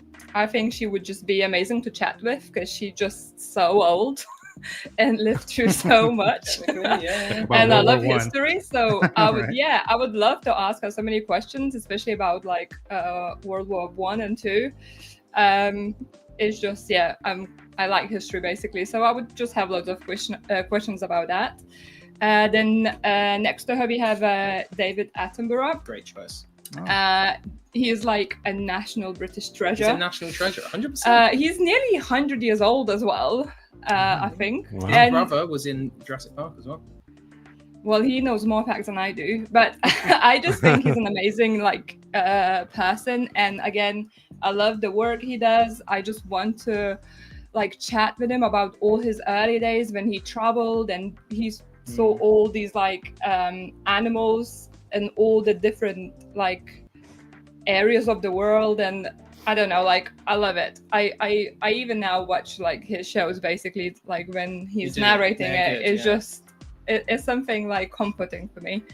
And then Meryl Streep, as Gio said, it's the best living actress, and she's just iconic. She can go from silly, funny, Mamma Mia character to being total biatch in Devil Wears Prada. I think she's just so iconic. She can change herself according to the role. And also the latest thing I think I saw her in was the Only Murders in the Building, and I think she was so hilarious. I haven't seen that. Oh yeah. So I think she would be amazing to have shots with as well. I think she's quite the character. It's just I can imagine she would be a fun with. Then Heath Ledger is just one of those people who I think obviously gone way too soon, and I think he could have been such an iconic figure within the film industry. And I think I would just want to again pick his brain. How did it feel to be part of Batman and to be such an iconic Joker? Because it's still my favorite Joker, and I just would love to chat with him. And Henry Cavill is there for the looks and for the chats. He loves gaming, so for me that's a big plus. I love gaming, and he loves going to the gym. So my rationale was there, I have loads of common interests with Henry Cavill, and then obviously I got the option to going to the gym, so I was basically I'm gonna do a gym bro session with the guys. And obviously who are the best icons?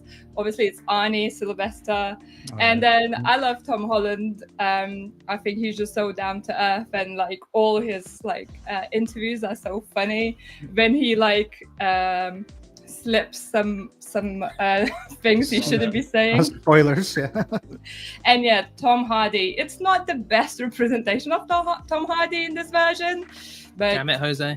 recently we watched Mobland with him, and he was good. He's great. And obviously he's Venom as well, which I like Venom. And he was Bane. And Bane. So, and obviously our girl Florence Pugh there, because she is, I think, as well, looks such a fun lady to hang out with. I think it would be easy to chat with her, and she again just seems very down to earth, and I loved her in Thunderbolts, and I think she's off to do some more great things. So it would be fun She to was chat in with that other her. film we watched with Andrew Garfield as well, wasn't she? That was Yes. That was a good film actually. I rate Yes. that. Yeah. So yeah, simple choices just for fun and having a great time. Awesome. I do want to comment. You told me, tell Jim he cannot have any girls except for me. Double standards. But you're like, oh, I want Henry there for eye candy. What's up with that? Well, Henry Cavill looks a bit like Jim when he's with beard. Jim is just Good a smaller save. version of Good Henry save. Cavill. I'll take it. I'll take Ah. that. Yeah, that's a very good save, actually. Yeah, I see the resemblance for sure. Yeah, exactly. Thanks, guys. This is Superman right there. Yeah. Oh man. Well, I think that's it. I was going to share the other ones. I had a couple other people do one. I know Brick had one. Elizabeth made one, but actually I might save those ones for later, guys. If they were come on the show, I'll save those. If you guys love this segment and you would like us to keep doing it, we will here and there, especially on months that there is not a lot of news like today. So we'll definitely keep that segment in mind if that's something you like. Ben says, okay, I was going to say that, but I didn't want Jim to think I was too thirsty for him. Oh, all right. That's out the bag. It's all good there. We're not coming to Canada ever again. We've never been. We're never coming. Oh, man. All right. I think it's time to get into this figure talk. Before we start losing more viewers, let's get into it. Let's start off with the first thing here. Actually, the first thing I want to pull up is actually what you guys were talking about, which is that Jill Valentine. Since she was on your dream list there, Jim, we'll start off with you. But let me bring it up here. It's on a link here through 16kit where you can purchase this one. I'll bring up some photos. But Jim, you're looking into getting this one? Yeah, I think so. So the way I got into collecting was I've always been a massive Resident Evil nerd.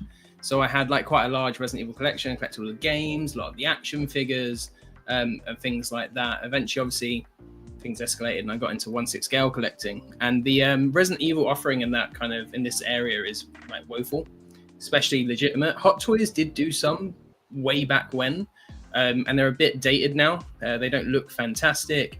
Damn Toys did some excellent figures from Resident Evil 2 remake as well, and then Resident Evil 3, the original on PS1, is my favorite video game of all time. And this figure is technically Resident Evil 3 remake Jill, but they've got her classic outfit from the first game, so it kind of ticks that box for me. So one of my grail figure, my true grail figure, is a Nemesis 1/6 scale figure that I have, which is from that game, and it's based on the original game. So I need this basically to pose them together. The interesting one with this one is you get two figure bodies as well. So it's two different outfits, but you don't have to change them. I think it comes with actual two bodies as well. So I think there's two SKUs, right? You could battle damage. What was that, Marco?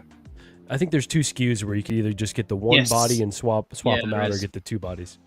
There is. I'd probably go for the two body one, just because that would make more sense for me, especially photography wise as well, because the remake Jill is pretty good, but I definitely prefer the OG. It's got a seamless body, which is fantastic. The head sculpt looks pretty good, comparing up to the game. And Master Team, they did the Resident Evil 4 Leon, which was a really good figure as well. So they seem to be on it. More third parties as well are doing video game characters. So I'm going to sound like a broken record, but Hot Toys, you've got a VGM line. What are you doing with it? Come on. We don't need more Spider-Man skins. Just do something interesting with it. You'll be cancelled. Yeah. Well, no, it's just other people probably agree. But yeah, no, it's a really awesome figure, and I'm glad people are doing it. Absolutely. Marco, you wanted to talk on this one. Is this something you're looking to add to the collection? Yeah, so that Leon figure for Resident Evil 4 I missed out on. And I know Kit did I think they were doing a reissue or a rerun. I missed out again. I opened up the browser. I was like, I'll come back to this. That's why you don't sleep. If you sometimes just follow your gut and do it. I'm sure there'll be other opportunities. But then now seeing this, I think the cutoff is coming up for this 2.0. And Jim, like you said, the two bodies, it's got everything you could want. I know Damn Toys, like you said, had done some versions of these characters, but they just weren't as good and really overpriced. Whereas this feels like pretty reasonably priced for everything you get and the seamless body.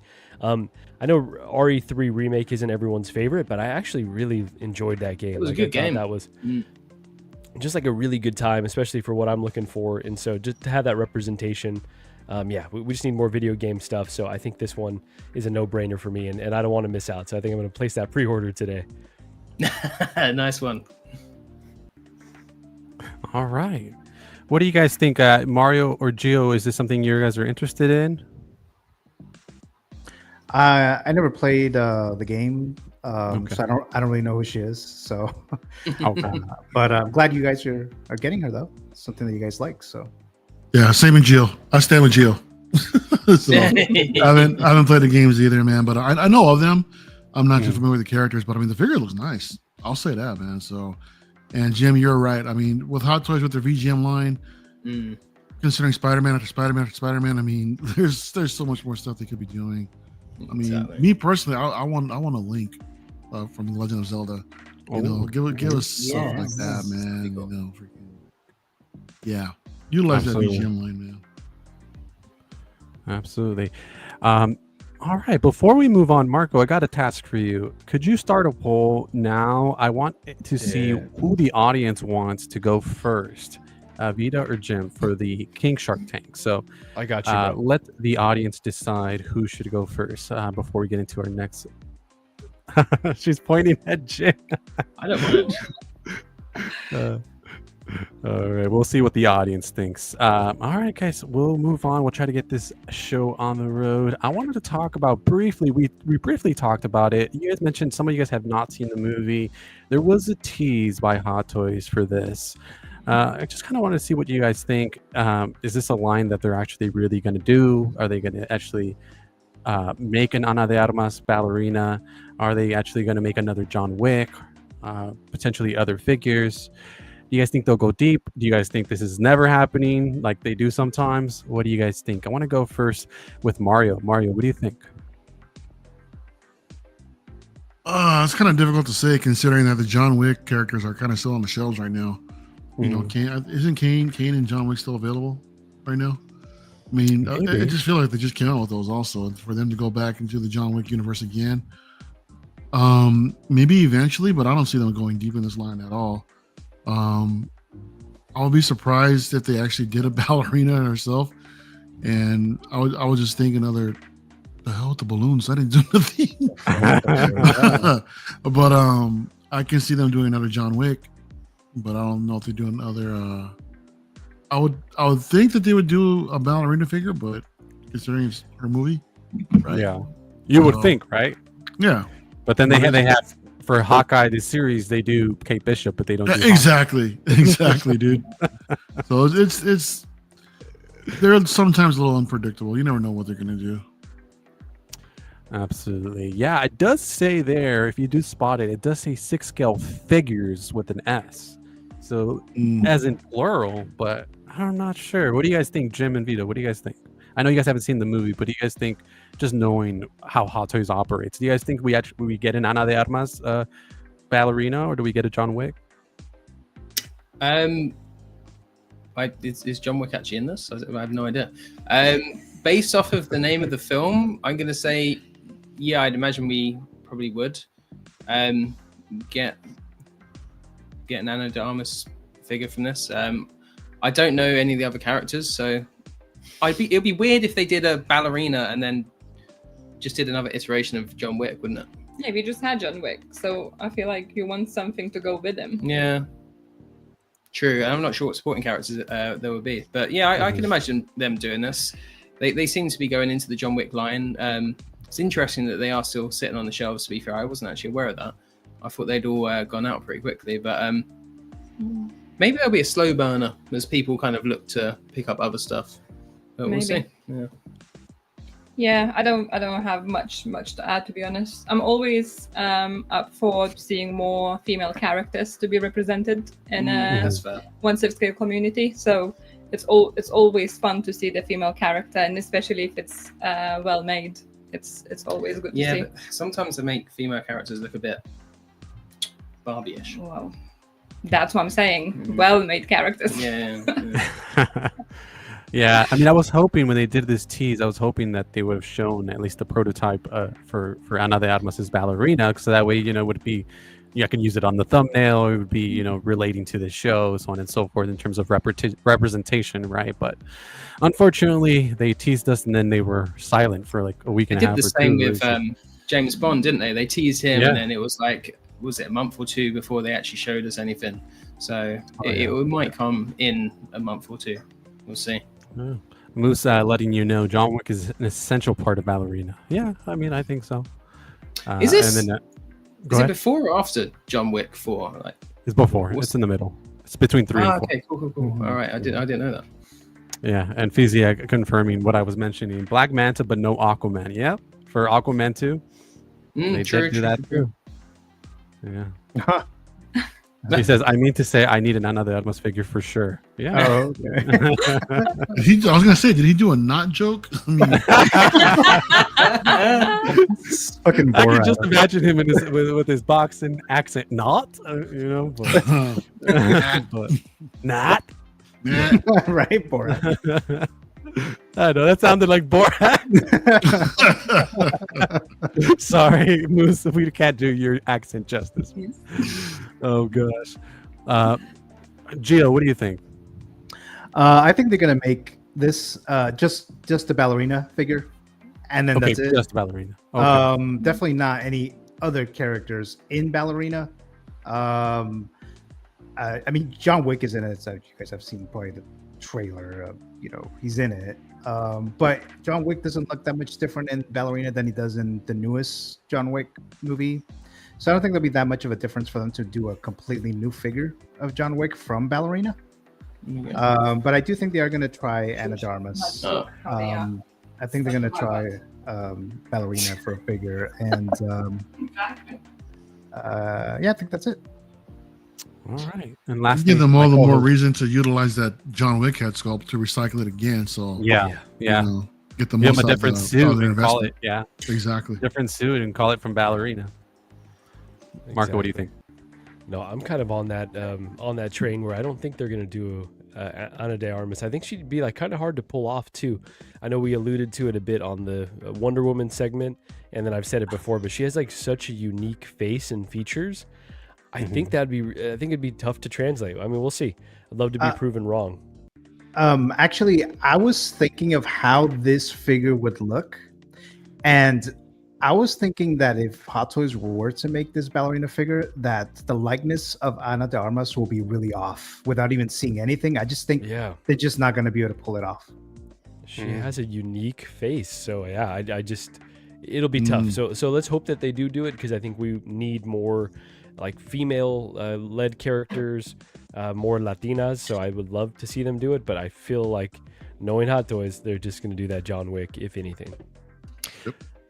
You know what I was thinking? I was like, if they do ballerina and they can somewhat get the mold for Ana de Armas, I don't think it'll be perfect either. I'm there with you guys, but let's say they get that mold.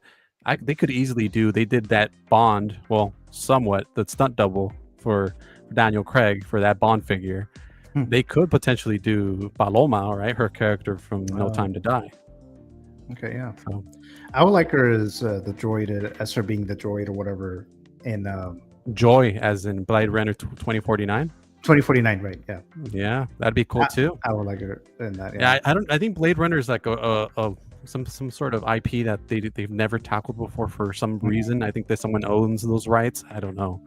That's really weird that they've never done that, even for the original or 2049. It's always been customs or third parties. But yeah, I think we all spoke on this, so we will move on. I do want to add here, King Dingling wouldn't be a stream without you, my friend. He says they did the same with John Wick. It got teased and then took a few months before it previewed at Summer Show over the seas, and then a few weeks before even offering it for pre-order. Yeah. And that's coming, right? Isn't that in July usually, like at the end of July? When they like the Summer Showcase thing? Yeah. So that's coming. That's like a month from now. So yeah. All right, guys, we're going to go into, since it's been pretty slow, it's going to be one more segment, and then we'll go to the main event. Guys, I know you guys are anticipating the main events, so we'll get there soon. But I did want to briefly go ahead and touch on this. Let's see. Here it is. Sorry, guys. All right. This is our next topic here. I want to talk to you guys. I know, Joe, you briefly talked about it on your show last night, but the Ghostbusters were reissued /2.0. Do you guys love the Ghostbusters films? Do you love it enough to buy this 4-pack? Did anyone actually try to get them? Anyone? No? I didn't try to get them. I liked the Ghostbusters. Well, mainly the first Ghostbuster film. But I didn't love it as much that I would want to get figures for it. So I didn't try to get these figures. Plus, I know that some of the head sculpt is a little off to me. But if I was a much bigger fan of Ghostbusters, I would totally try to get these. And I think they sold out on Blitzway site, right? Like fairly quickly. Yeah, I believe so. Yeah. Yeah. So the question is, are they going to make that Ecto 1, another one of those, another version of it? Who knows? But I didn't try to get any of these. Okay. What about you, Mario? Are you a Ghostbusters fan? Is this something that you were interested in? Dude, I really liked the movies, man. When I was a kid, I mean, I was really into the movies. I was into the real Ghostbusters animation cartoon. Yes. And then when the sequel came out, dude, that Bobby Brown track hit, and everybody over here was all up into that, dude. So I loved it, man. I freaking love these things. The first time around, by the time I made up my mind I wanted to get them, they were gone. So like, okay, well, I missed that train. So second opportunity hit, and typical Profi fashion, I fell asleep. So I woke up, I was like, oh shit, so it was like 6:15, by the time I woke up, I'm like, yeah, they're gone. I was talking with Uncle Moose about this last night. But yeah, Blitzway, I was watching S-Beam's replay about picking them up, and they had their own little problems on their site as well, and they sold out quick. It looked like they sold out probably within a matter of like maybe 5-6 minutes or so. And yeah, they were gone, but other vendors had them too, man. So I went ahead and secured a set. I got mine. Yeah, I think they look fantastic. I love the extra head sculpts that they come with for Ray and Peter Venkman. I'm not the biggest fan of Winston's head sculpt, that expression. And Egon just has this blank. Well, he's always had a blank look on his face anyway throughout the entire freaking series anyway. As far as them releasing another Ecto 1, I totally see them doing that. I mean, there's another movie coming out pretty soon that's a cleaner Ecto 1, so I'm sure that they can easily do it from that. The new movie coming out, and they can totally, I mean, if anything, look behind these pictures here. That could be a prototype for new Ecto 1. Yeah, absolutely. Yeah. So, but yeah, I'm excited for the set, man. I will display these in the one-off shelf, with some of the 80s icons that I've got, and I think they look fantastic. I understand what Gio is saying as far as the likeness being off for some of them, and I can totally agree with that. But overall, in general, man, I mean, I'm stoked for these ones. Yeah, I'm happy I was able to pick up a set. I felt like I didn't really do a lot of digging in it because I wasn't going to get them, but I was like, it kind of confused me a little bit with like the different SKUs, and then you could buy them separately as well. So it felt like, okay, so like there's an option A and an option B or something, and then you can buy them individually, but then there's also a limited edition one that comes with Slimer, but then there's another one that doesn't come with Slimer. I don't know. I was like, oh, okay. I was like, well, I'm not buying it. So I'm not, that's fine. Let's jump into Marco. What do you think? Do you like Ghostbusters? Is this something you considered? Yeah, so like a lot of us, I did grow up with Ghostbusters, especially the cartoon. So I had an Ecto 1 toy that my parents actually recently found. And it was funny because I dropped it in the chat because I gave it to Gigi's nephew, and he loved it. He's nice. Let's see, he's I think 6, and so he was losing his mind with it. And then I sent everyone a picture of him playing with it. They're like, you got to get that back. You got to take that back from him, bro. Like that's a vintage piece right there. So like obviously Ghostbusters, yeah, it's I wouldn't say like today in 2025 is one of my top properties, but definitely has a special place in my heart. I did think a while about whether I needed these because it's not a insignificant space or money commitment, but since I got into the collecting hobby, we've been hearing about these Ghostbusters, this set being one of those chase pieces that people are like, this is one of the pinnacles of what 6 scale can be, with the all the accessories and it just being like a complete team. And so the opportunity to snag one of these again, because it's kind of a limited run, you get Slimer. It was too good of a package for me to pass on. So at this point, I'm kind of reevaluating what my space here looks like. I just got that Millennium Falcon cockpit, which is like the first jazzy piece that I've ever gotten. And now I'm kind of like, you know what? Like the details, the lights. If they were to redo one of these Ecto ones before, I never ever had the space, but now I'm kind of looking like, ooh, maybe like here in this corner we could make that work. And it's got me thinking like just like an iconic set. And if I've got these 4 guys on the way, I think I would be interested in an Ecto one, which is wild. I wouldn't have said that would be the case 2 years ago, and Gigi will probably say fuck no, but I think it's just like you start prioritizing those premium chase pieces, because you can't have everything. And for me, that this 4-pack and then Ecto one's kind of fallen into that category of like, you prioritize room in the collection for these guys. Absolutely. There was another one that I missed, another SKU that they called, L. Walker called it the racist 3-pack, the one without Winston, which I was confused about that. Well, actually, in the movie when they first started out, I mean, Winston didn't come till later. Yeah, I know. I get that, but it's still kind of like, okay. Like, but it's like the Ghostbusters, you would think you'll have a 4-pack. You'd want them all, exactly. Or Ghostbusters. And then I saw 3. I'm like, am I reading this wrong? They're only including the first 3 and then Winston, or it's separate.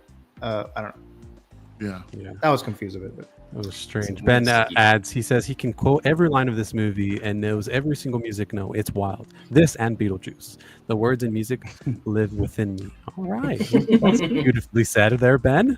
Have you smoked today? Poetic. Very poetic. Moose says he'll buy the Ecto one for 1,400 shit. Okay. I mean, I didn't know we were doing business deals on here. All right. I'm sure it's more than that. Feel the Burn says the 3-pack should have been the 3 in the lab coats like the commercial. Yeah, that would be cool. That's a good idea. Yeah. That's a good show. Ed R is here. It says, "What's up, everyone? Well, hello. Good to see you. You're in time for the competition. This was going to start very, very soon. Before we get the final thoughts, I believe that did I get everybody? Gio, I got you. I got Marco. I got Mario. Yeah. Jim and Vita. Did you guys talk about these Ghostbusters yet?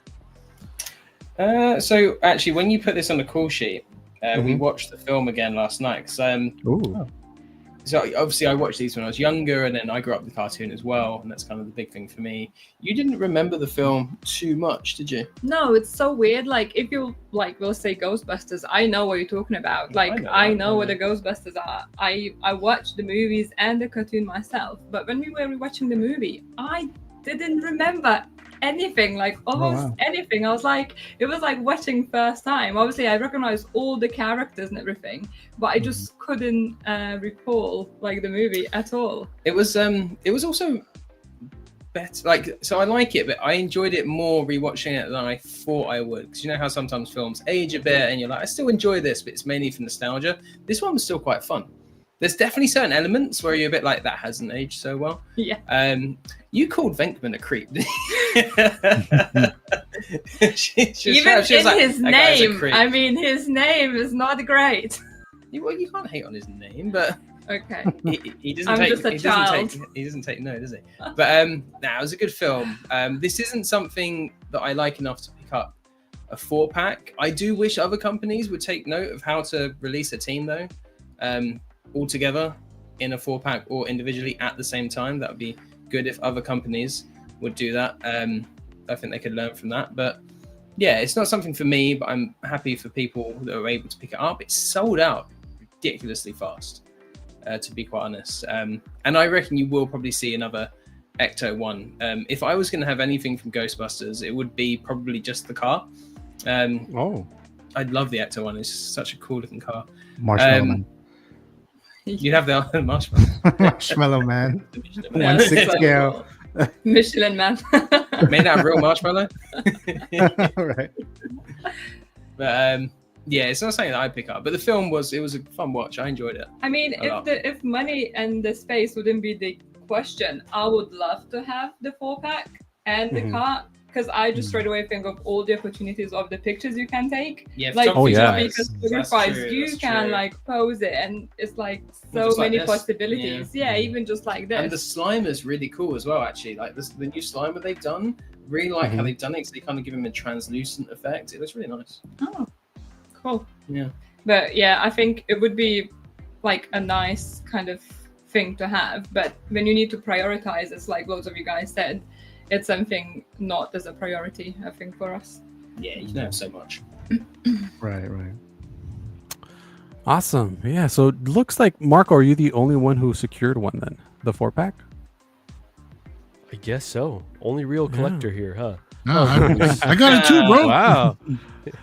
Oh, Well, you Mario did get got it too, All right, then, all right. Mario? Yeah, I did get it. Yeah, I did get it. Yeah, Oh, yeah. 'cause you said you fell asleep, so you ended up Oh, finding you it did get somewhere it. No, else. I did. I You did. I went got it somewhere elsewhere. else. That's right. That's right. Okay, Oh, okay. God. That falling asleep story was fresh in my mind too. So, Damn. do you mind me? Do you mind me asking? Like, were you able? Was it around the same price as what it would have been straight from Blitzway? Got it from Comic Concepts, so it was like another extra $100. Oh, Okay. At this point, you know, for the convenience of actually having one on the way, it is what it is. Got it. All right, guys. I think that wraps up the figure talk. We're going to get into the main event, guys. I hope you guys are ready. I hope you guys are ready, because it is time. It is time. Let's see. Let me bring this up, guys. Okay. You want me to end this poll, Jose? Yes, please. Yes. All right. That was my next thing to ask you, but yes. Of course, I got you, bro. All right. It is time. I cannot think. There we go. It is time. Ladies and gentlemen, it is time for the main event, King Shark Tank. Now, King Shark Tank is a competition between two collectors where they will go head to head with their dream figure pitch. Now, they will be pitching to us, the other judges and / panelists. Today, our special guest judges are the movie canon Gio and Darth Profi himself, El Profesor, Mario.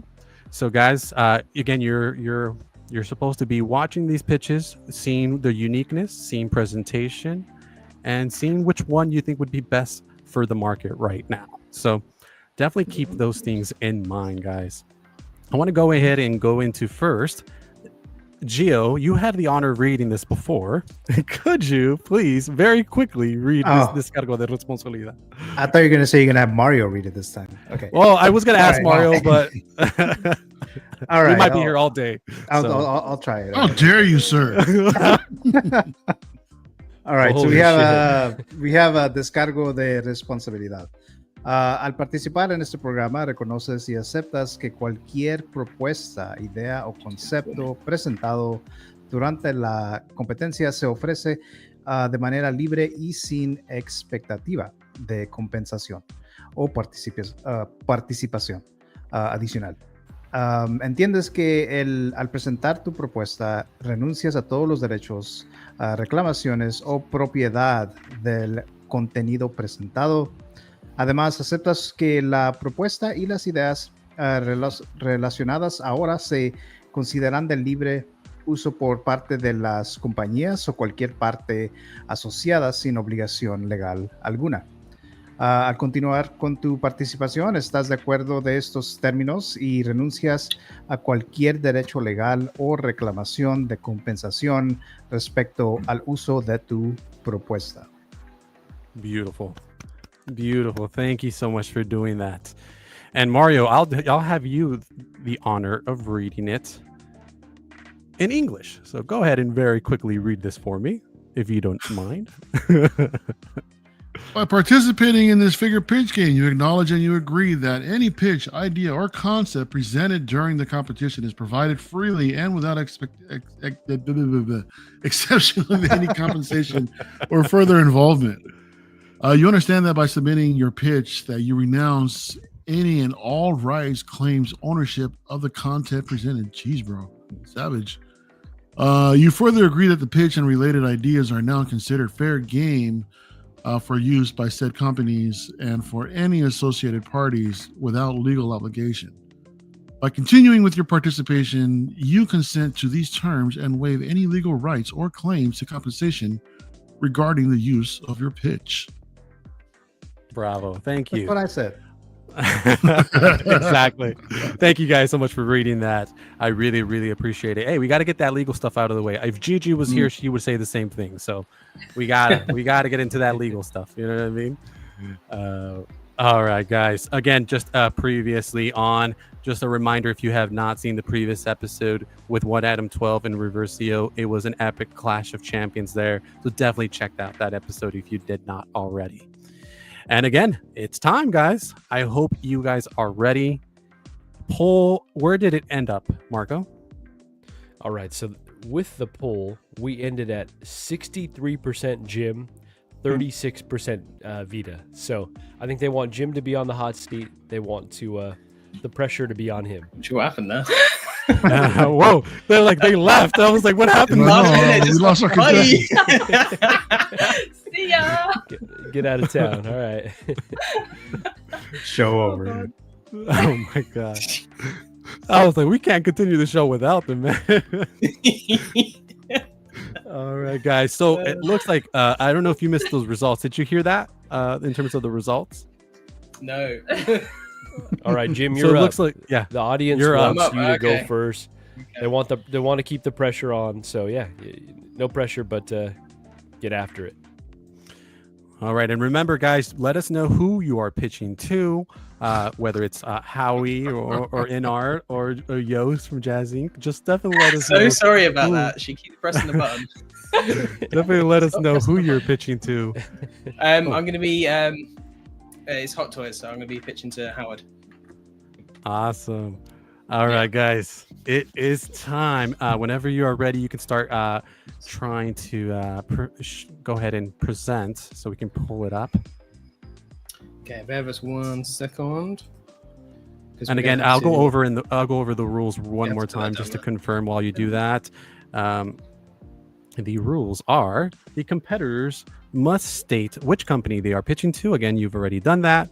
Panelists will represent said company the competitor chooses and judge accordingly. You'll have 5 minutes to do your pitch, so we'll go ahead and start the timer.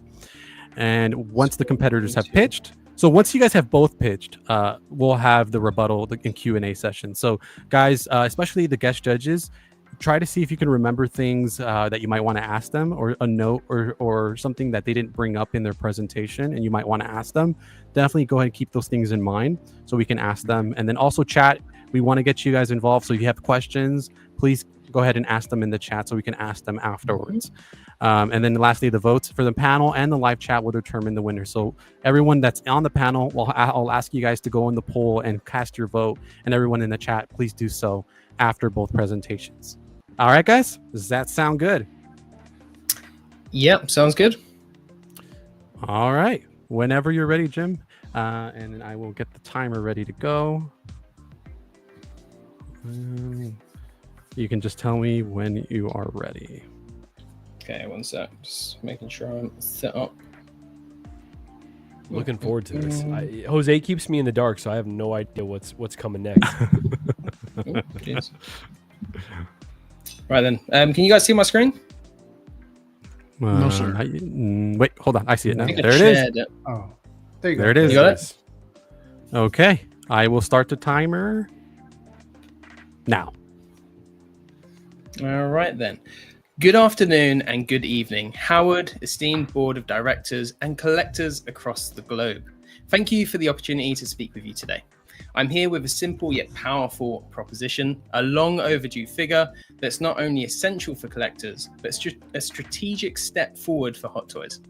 But before I reveal the figure, I'm proposing let's briefly talk about something that underpins every product, every line, and every release that you make. I am, of course, talking about brand reputation. Oops. Bear with me 1 sec, guys. There we go. For the longest time, Hot Toys has been the gold standard in the 1/6 collecting game. Your commitment to detail, innovation, and craftsmanship has built an unmatched reputation. But the market is evolving. Expectations are rising, and staying ahead requires smart legacy building. How do you ensure you continue to build that legacy?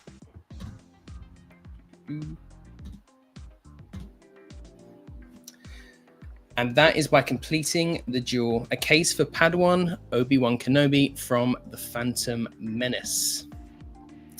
So the story so far, the TPM line has long been incomplete. You've given us Qui-Gon, 2 versions of Darth Maul, the 1.0 and of course the 2.0, and very recently you've announced Jar Jar Binks. These are strong releases, but they only tell part of the story. There is one key figure missing. A crucial 4th character at the heart of one of the most iconic duels in cinematic history. There we go. We're kind of going through this here. I present to you the Hot Toys Padawan Obi-Wan Kenobi. Features separate rolling eyes, real leather boots and belt, sculpted hair with wired Padawan braid, so you can manipulate and move it for different poses. Excellently crafted Jedi robe, and I've gone for a non-wired hood on this. I think the wired one's not the best track record so far, and I think a non-wired one might encourage it to drape a bit nicer. And we are experimenting with magnets in the corners to kind of give it a more natural looking drape as well. 2 USB light up sabers. Now, Qui-Gon Jinn's is included, but that is part of the special edition. The reason it's included is because that is how, of course, Obi-Wan Kenobi defeats Darth Maul using that saber. So if you want to recreate that famous scene where he cuts him in half, you can do using that. I think it's high time that we go USB for both sabers, not just one. I think we can definitely afford that within the budget. It's also going to come with 2 bases. So you'll have your standard base, which is similar to the Darth Maul and Qui-Gon that we already have. But I also want to go a little bit further and include a new base. So this would be a light up USB. This is just a mock-up at the moment. We will need to do a bit more R&D. But the idea is to replicate this scene here. So the base, the light in the back, that will be fully lit up by USB-C. The actual base itself would probably not be the entire circle, but just half of this and cutting out that bridge as well, so you can still fit it in a detail ideally. So those would be your display options. For pricing wise, the standard edition would be about $285, and then the deluxe we're going for about $320, which is roughly in line with what we're seeing with figures at the moment. There we go. So for too long, we have had the 2 when we needed the 3. Collectors will finally be able to recreate the epic duel of the Fates in their very own home. Now, beyond this, why should we look to do this figure? I mean, this is an older line after all. So let's talk about the benefits of making this figure and continuing the line. So straight away, you've got strategic benefits like community excitement. Completing this figure will create a huge buzz in collector circles. It gives fans a sense of resolution, and that's powerful. Renewed interest in the Phantom Menace line. This opens the door to even more figures. We've got Queen Amidala, Artisan Qui-Gon could be on the cards as well if we reinvigorate that line, and even Anakin, Pod Racer, or Jedi in training. We have recently seen younger Padawan characters being made by Hot Toys, so I think this would fit in quite nicely. Finally, marketability. This version of Obi-Wan features a youthful Ewan McGregor. Now, as an actor, he's been popular generations wide, but the character as well. We've known Obi-Wan from the original trilogy to the prequel trilogy, and now with the newer shows on Disney+. Whether you liked Kenobi or not, it was still a relatively good success, and a lot of the newer fans of Star Wars will be aware of that character. So that is my pitch. Any thoughts or questions? Thank you. No, I think that was epic, man. Wow. Wow. Thank you. I'm thoroughly impressed, man. You really brought it. I was wow. Have you done pitches before, James? No, so I used to. So I was trying. I used to be a PT. So I was trying. Oh my gosh, look at that! So I was trying. I was trying to channel back when I used to teach classes, and you'd have to come in, and it used to be like 5 a.m. Monday mornings, and I'd be like tired. I'd be like, right, guys, good morning. Are you ready to hit it? You're here for a workout, and blah blah blah, and all that good stuff. So I was just trying to channel that a little bit. So, yeah. Although Exciting. I tell you what, trying to get the presentation to work and then trying to do the thing on here. Yeah, Nightmare. I'm nervous now. Yeah, good luck. I was nervous, and now I'm probably gonna faint mid Should have gone through. fast. Should have gone fast. Jim, we need you as like a Peloton trainer. I feel like I would get really Right? hyped taking a I've a considered session it, from maybe it'll be a good side income if I want to buy more figures. I might have to look into it. I'm Yeah. saying you'd be Yeah. a perfect fit. So just in Thanks. terms of the presentation, love the organization. Like I'm a nerd when it comes to that stuff. So the way that you laid it out was just you held our hand and you kind of walked us through all the reasons why we should get there. Thanks. And yeah, really enjoyed that presentation. Good. 5 minutes Absolutely. went fast. I missed it because there was some issue with connection. For Yes, a Gio. minute. Yes. For a little bit. Yeah. But, Come Was on.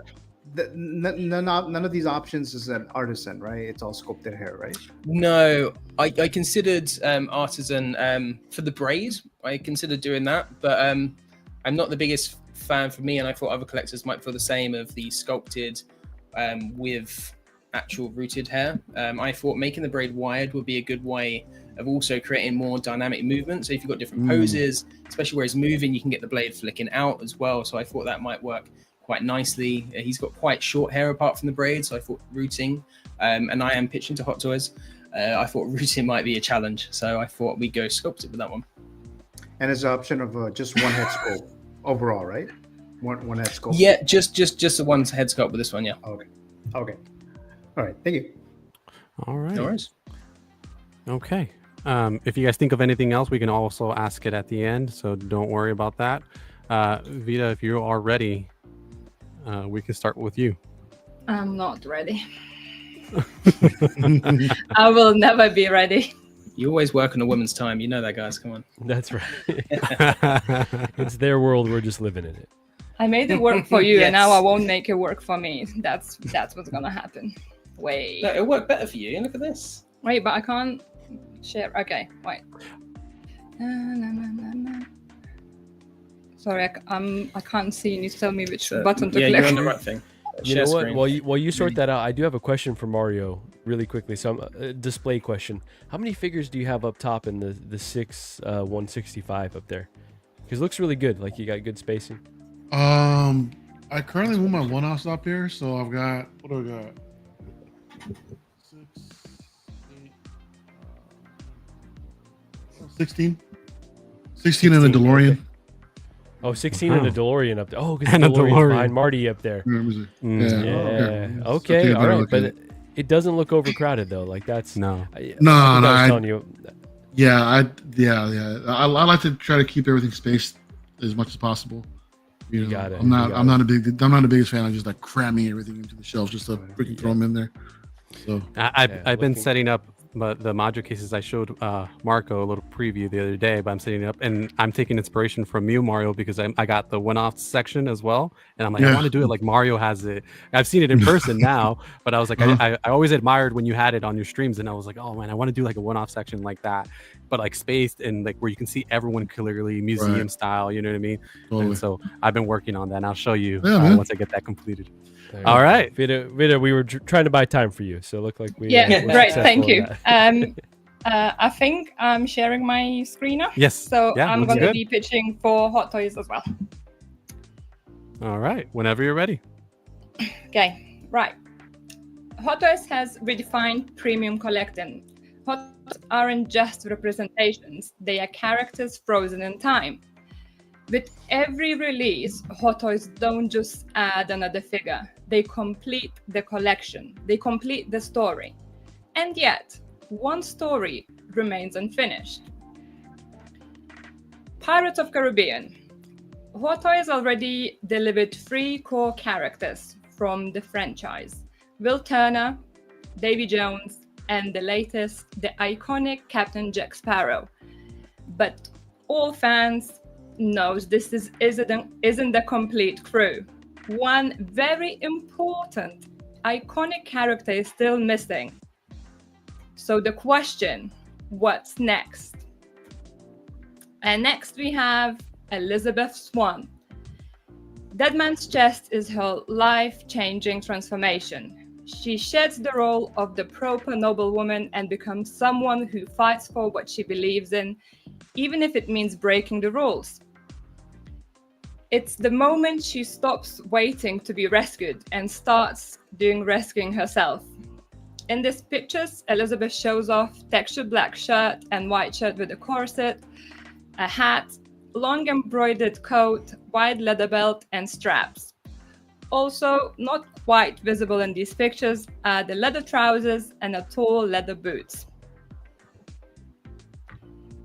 So, to meet collectors' expectations, we have fully articulated seamless body with double-jointed limbs, head sculpts with rooted or sculpted windswept hair, determined or battle-ready expression, die-cast metal sword, flintlock pistol, compass, interchangeable hands, adjustable eyes, themed display base with a ship deck motif with lit up lantern. So Hot Toys. Collectors have been waiting with Will, Davy, and Jack already on shelves.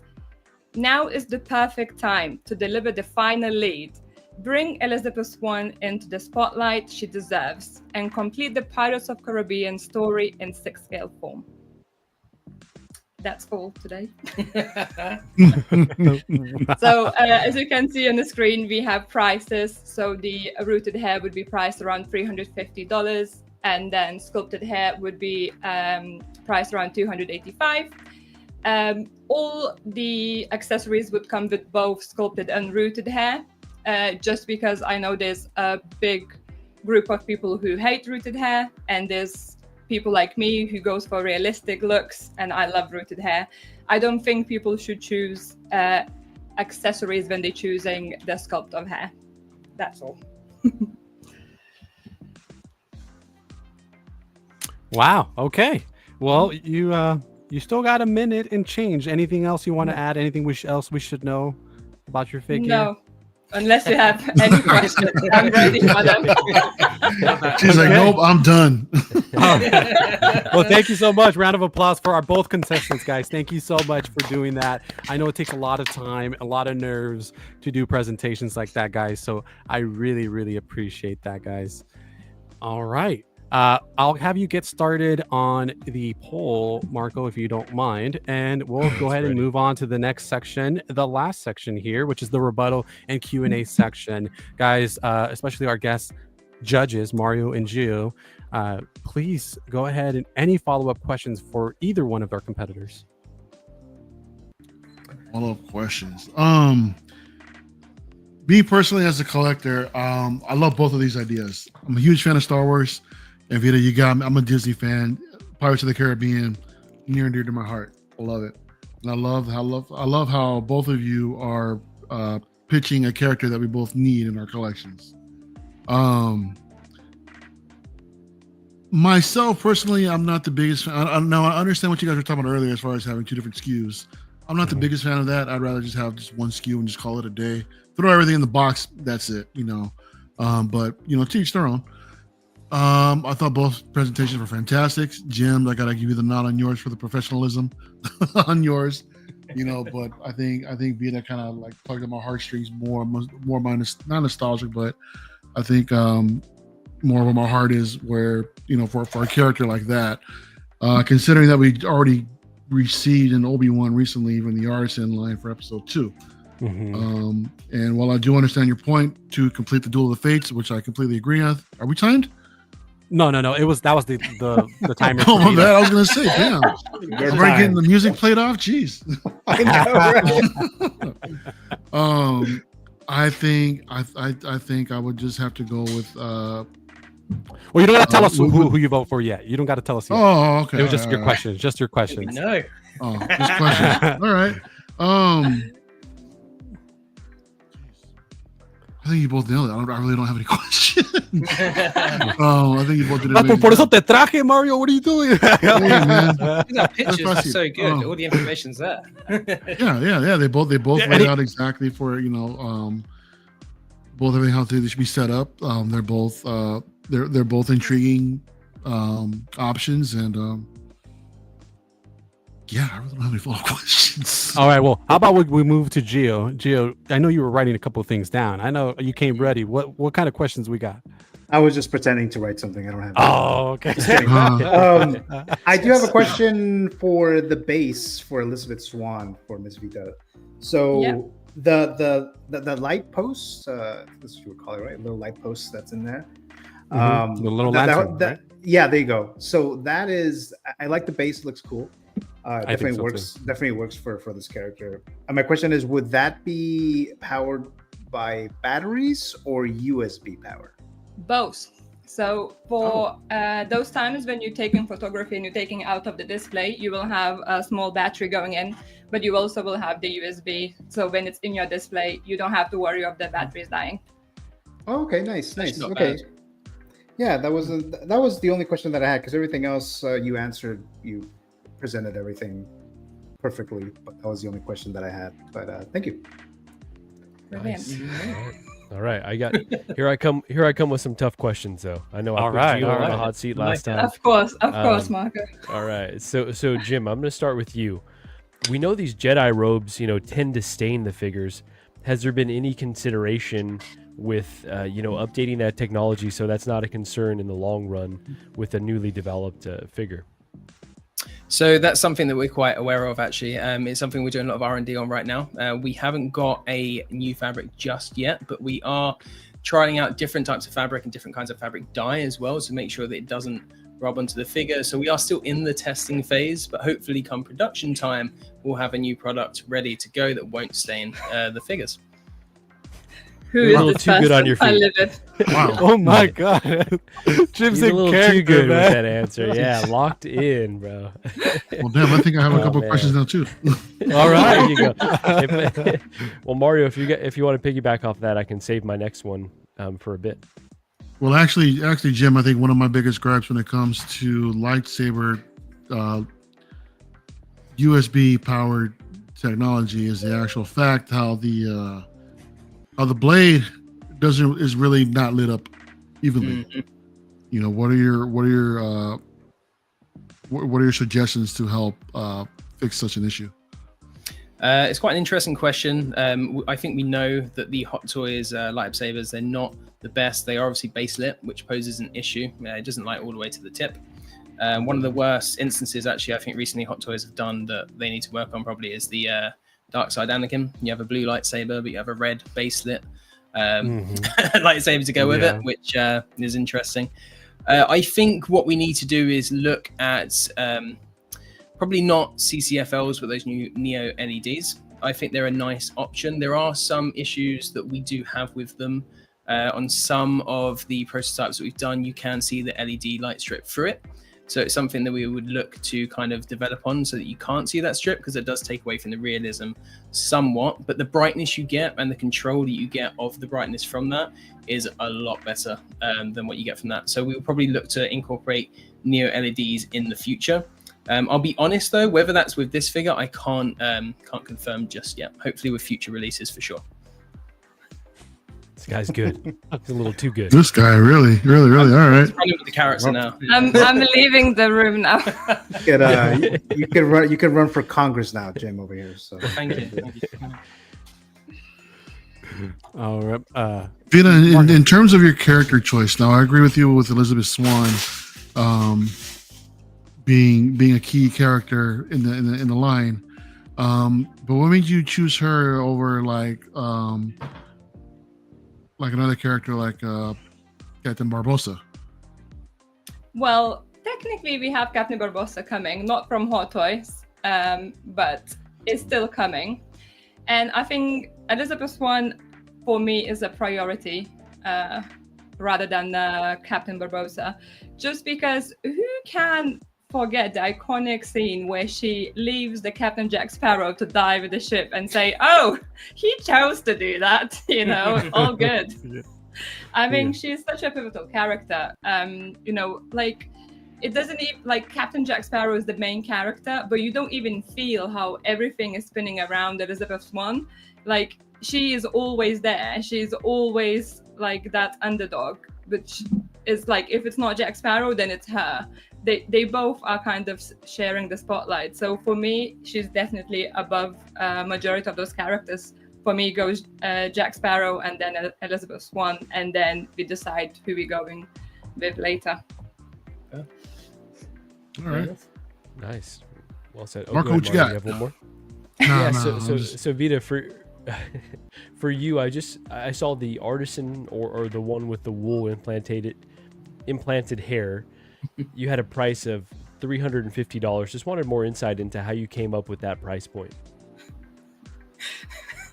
The people in my team advised me with pricing and material costs. So the average price worked out to be $350. Also, we tried to look into the recent releases and see what we were getting with the similar figures. And I think lately Hot Toys was a bit underselling some of the figures where the prices were higher, but what they offered for that price wasn't great.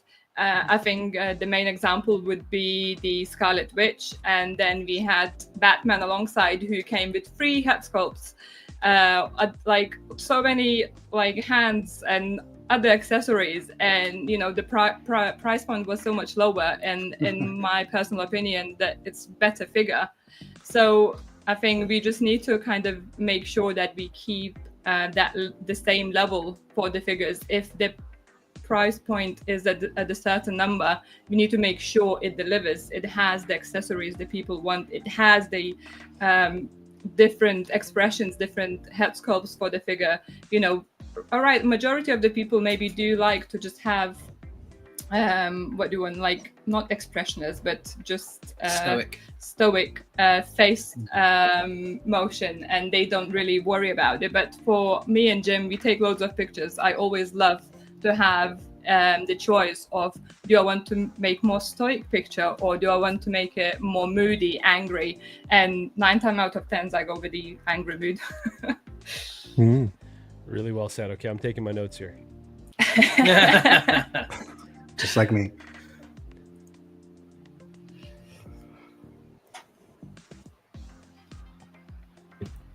Jose, I think we're back to you, bro. Yes. Sorry, yeah, my AirPods died, so I couldn't hear the last couple minutes, but I'm back. Okay, so questions. Yeah, I'm giving you guys a hard time, and now I can't think of any questions. Okay. If they just did that well with the presentation, you could just say that too, I mean, they did. They were excellent presentations. I mean, I think they answered everything we look for in terms of the presentations, in terms of price, bases.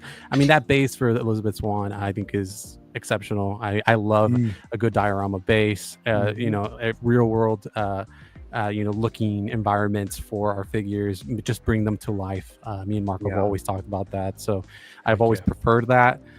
So if there's a way to do it, especially like that new method that Hot Toys is doing, kind of like where they can hide it, where like even the Indiana Jones, where they kind of got it from the ankle or whatever's, and things like that, where like you don't see where it's holding him or her.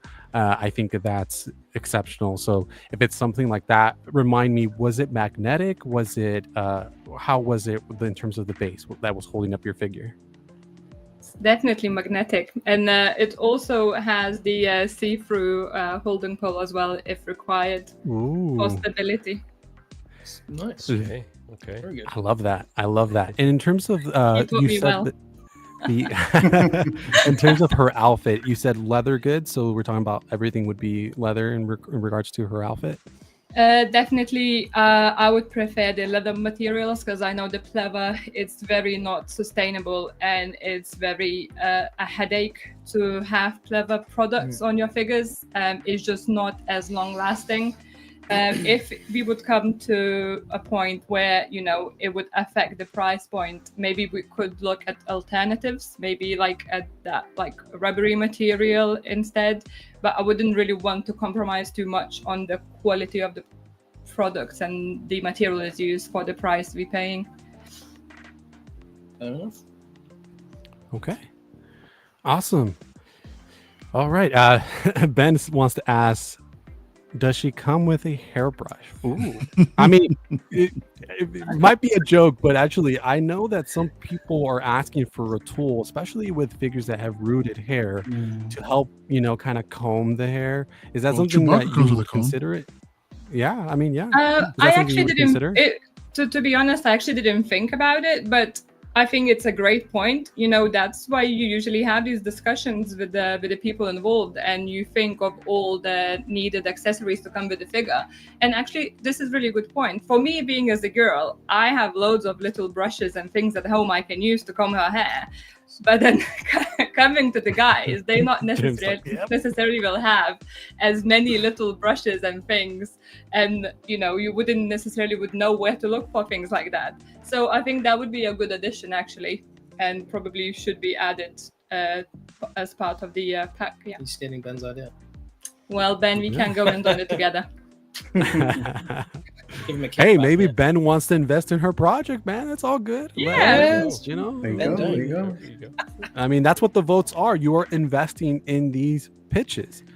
So, maybe Ben is giving you an idea because he wants to fully invest in, or he wants to know if you would add something like that because that will get him to commit to your pitch. So he does say it was a joke, but it would be nice to have a tool like that. And he says it should be a free add-on at pre-order. There you go. Oh, I Oh, like very that. good point. Yeah, if you pre-order, you get a free brush. Jim, I want to ask They- you about your Go Obi-Wan ahead, go ahead. base really quick, Yeah, man. yeah. So that thing looked massive. I know you mentioned that you wanted to try to get it to fit, within a DTOF, but I know sometimes some collectors to try to get 3 figures in a DTOF is like just enough to where each of them can breathe, on their own. So I mean, to actually get that diorama, the full effect of that diorama, I think it needs to be like a little bit larger than what the space of a DTOF actually provides. That being said, how large do you think that base would actually be? Yeah, so that's an interesting question, to be honest. So in that mock-up design, it's the full platform, right? So it's the whole thing. So our design would actually probably be more of a quarter of it. So you think that circle, cut that in half, sorry, and it'll be like an arch of it. And then we'll have the light up bit in the back as well. So it'll probably be more of a quarter-ish, just over a quarter of the size of that base. Enough so you can fit 2 to 3 figures on. Ideally, you'd be able to fit it into the back of the DTOF. I'm probably thinking broadly of DTOFs just because that's what I use. And I know a lot of collectors, that's what they have access to rather than, say, Modu space and stuff like that. So it should be able to fit into the back. The arch should extend round to kind of cover the front of the DTOF space. And you should be able to fit the 3 figures on there. So it should fit in within that space. The trickiest bit, if I'm going to be honest, is the light up bit as well, so that we can get scale, the correct scale, because it's not a small piece. That should be quite large. So that will be the trickiest part of the design, and that's something we're still looking at and trying to work on.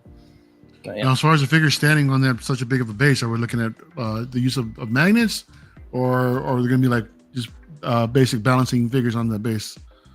So it won't be magnets. There will be little catch points you can plug out. So similar to the in-art Joker, where it's got the ankle holder. So there'll be little bits where you just unplug a section of the floor. You can plug in the ankle grabber and it'll grab the ankle to help hold them in place. We did consider magnets, but on such a large space, it will be difficult to kind of place them freely as you would like. It will be hard to do runners as well, I think, in a base like that, because it'd be multiple sets. And also with actual crotch grabbers, I think that would break up the look of the display and kind of take away the kind of premium look that we're going for in the realism. So that's why we'll go with ankle pegs instead. And what was your price point again? That's a good question. I believe it was $285. For all of that? Wow. Okay. I think, what was the... that's a good $320 question. for deluxe. $320? Guys, yeah. also there we go. consider if his price is too low and you think you're going to be losing money, also consider that. So if you think it should be higher, let him know. Okay. Yeah. Really quickly, I can I think that just price say- at Oh, go go ahead, ahead, Marco, Mario. go ahead. No. Just I was wanted to gonna say say- that the poll is open. Just really quickly, the poll's open. If you haven't voted yet, get your vote in. We'll give it a few more minutes, but go ahead, Mario.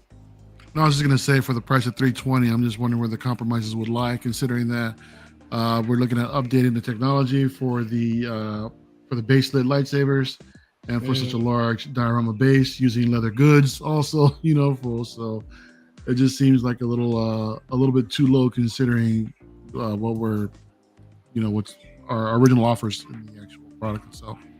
I think that's fair. I think some of our parts there'll be some reuse probably within it. Some of his outfit example is similar. It probably won't be a brand new body, so it'll be a reuse of the body as well. So there will be some reused materials within it to kind of mitigate the cost of the R&D on the newer releases. So that is something to consider as well. Okay. I love the professionalism. Yeah, I love it. I love not how normally in like character this. you are, man. Marco, did you have another point? No other point. Just wanted to keep reiterating that the poll's open. Hit the like button. We're gonna have you subscribed, everyone here, if you're not already subscribed. Which, why wouldn't you be? But yeah, just wanted to go through that rigmarole. That was it. Go for it. Absolutely. I got a question. This is for Vita again. I want to ask you about the accessories. Is your sword die cast? Yes. I don't like plastic material. It looks cheap. It looks horrible in pictures, and we want something which looks good in pictures. As myself taking loads of, well, not that loads lately, but loads of photos. I like the sword to look as realistic as possible. I'm all about the realism. So as you mentioned about the price points as such, maybe I was too hopeful with the 350, but I think it's doable. We have seen them before, so I think it's doable. We just need to want enough the figure. As a follow-up, we talked about the leather goods. We talked about the die-cast weapons. I'm assuming, like you said, the sword. What about the compass? Is it an actual working compass? No, but the arrow is free moving one, but it's not actual compass, Jose. One last one. Your photos did show two expressions, the serious, neutral, and then also an angry. So you're including two head sculpts or two different face plates, like the Jack Sparrow figure? Two head sculpts. I think the plates wouldn't quite make it, just because the expression changes quite overall. Like her brow line changes a lot. So I think if you would just leave her quite calm, stoic look at the top of her head and just change the bottom of her face, it's just gonna look ridiculous. Plus, you're most likely gonna see the seams because there's no mask like Batman that you can just take out the jaw and replace with the other one. You're gonna have the seam lines, which again is gonna just look too toyish and non-realistic. So you have to go with two head sculpts. Fair. I'm laughing. This way or no way. Moose thinks it's a good time to ask you this question, but he wants to know if you have any single aunts or older cousins who want to meet a strapping young American. Holy cow! I don't Not know sure Uncle about Moose cousins, but I can look into aunts. Uncle Moose shooting a shot, man. I would love to have free holiday spot in America. I'm not sure who Uncle Moose is swooning over more, Vita or Jim, in the comments. I mean, you know what? It's like what a beautiful couple. He loves you guys, man. He loves you guys. Thanks, man. Wow, he's never called me beautiful. What the heck? I know. You're beautiful. All right, Marco. guys. Don't worry about We're gonna go around the panel. We're gonna talk about who you guys your finalized decision of who you're casting your vote for.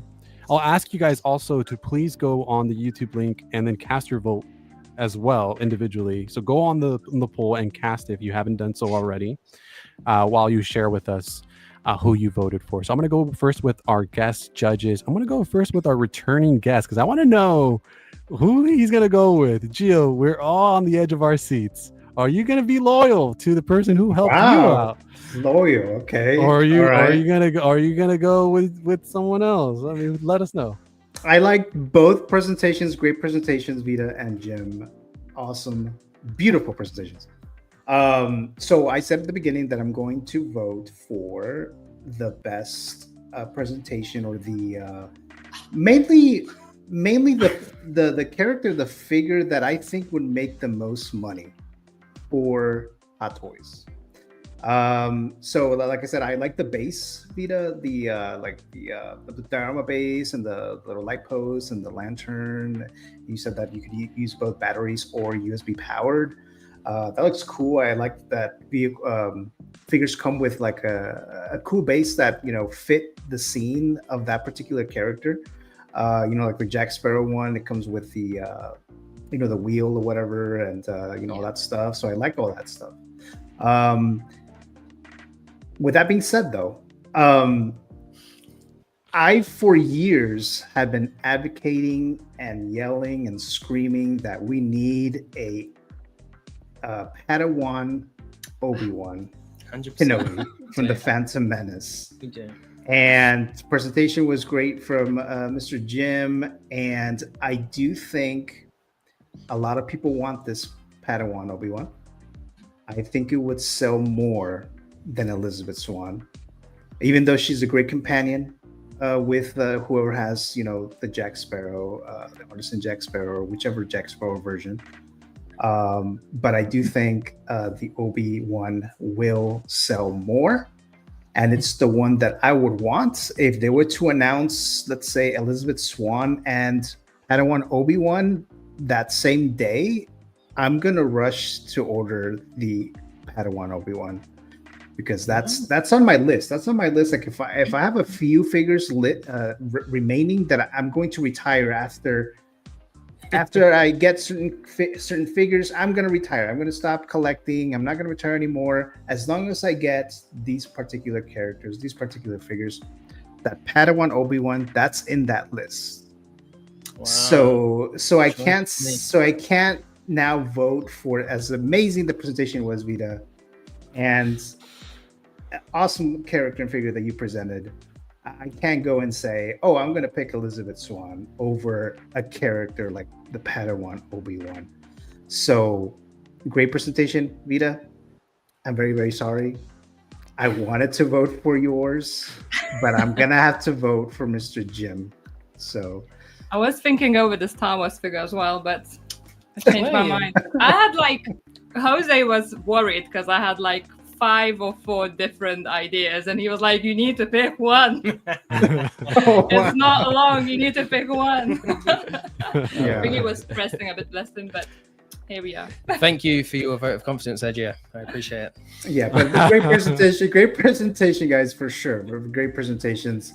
Like I said, if that Obi-Wan Kenobi wasn't on the all-time list, maybe I would have voted for Elizabeth Swann. But yeah, thank you guys. Good to know. All right, Mario, what do you think? This is tough, man. I mean, both of them gave excellent presentations, man. I mean, I gotta say that I love the way that Jim presented. Not just within his presentation, but I mean, even with the rebuttal, the Q&A. Top notch, man. I mean, I love that. He had ideas for everything, man. He knew exactly how we're going to do things. But I do feel that there would be a compromise, in some of the materials, given the price point. Obi-Wan, yeah, I completely agree with you, Gio. It is a character that I think a lot of, or this particular Padawan Obi-Wan is a figure that, or a character that a lot of collectors do want in the collection. And mainly to that point, collecting the or finalizing that display for the Duel of the Fates. Completely agree with you there. Vita, also another great presentation. I love that the fact that she brought out something more unique, something that's not so widespread as a Star Wars figure. For me, I'm not going to say I'm going to get tired of it, but I can see some collectors also say another Star Wars figure. Let's get something different, which she presented. And I love her minimalistic approach to her figure. It could probably come with a little bit more accessories and all, but but I did love the simplistic base. I love that the fact that you've got an alternate portrait, so that's a plus. I think the intricate designs of the characters actually, for me personally, more intriguing than Obi-Wan. Especially considering that we just got the arson from episode 2. That being said, I'm going to go with Vita.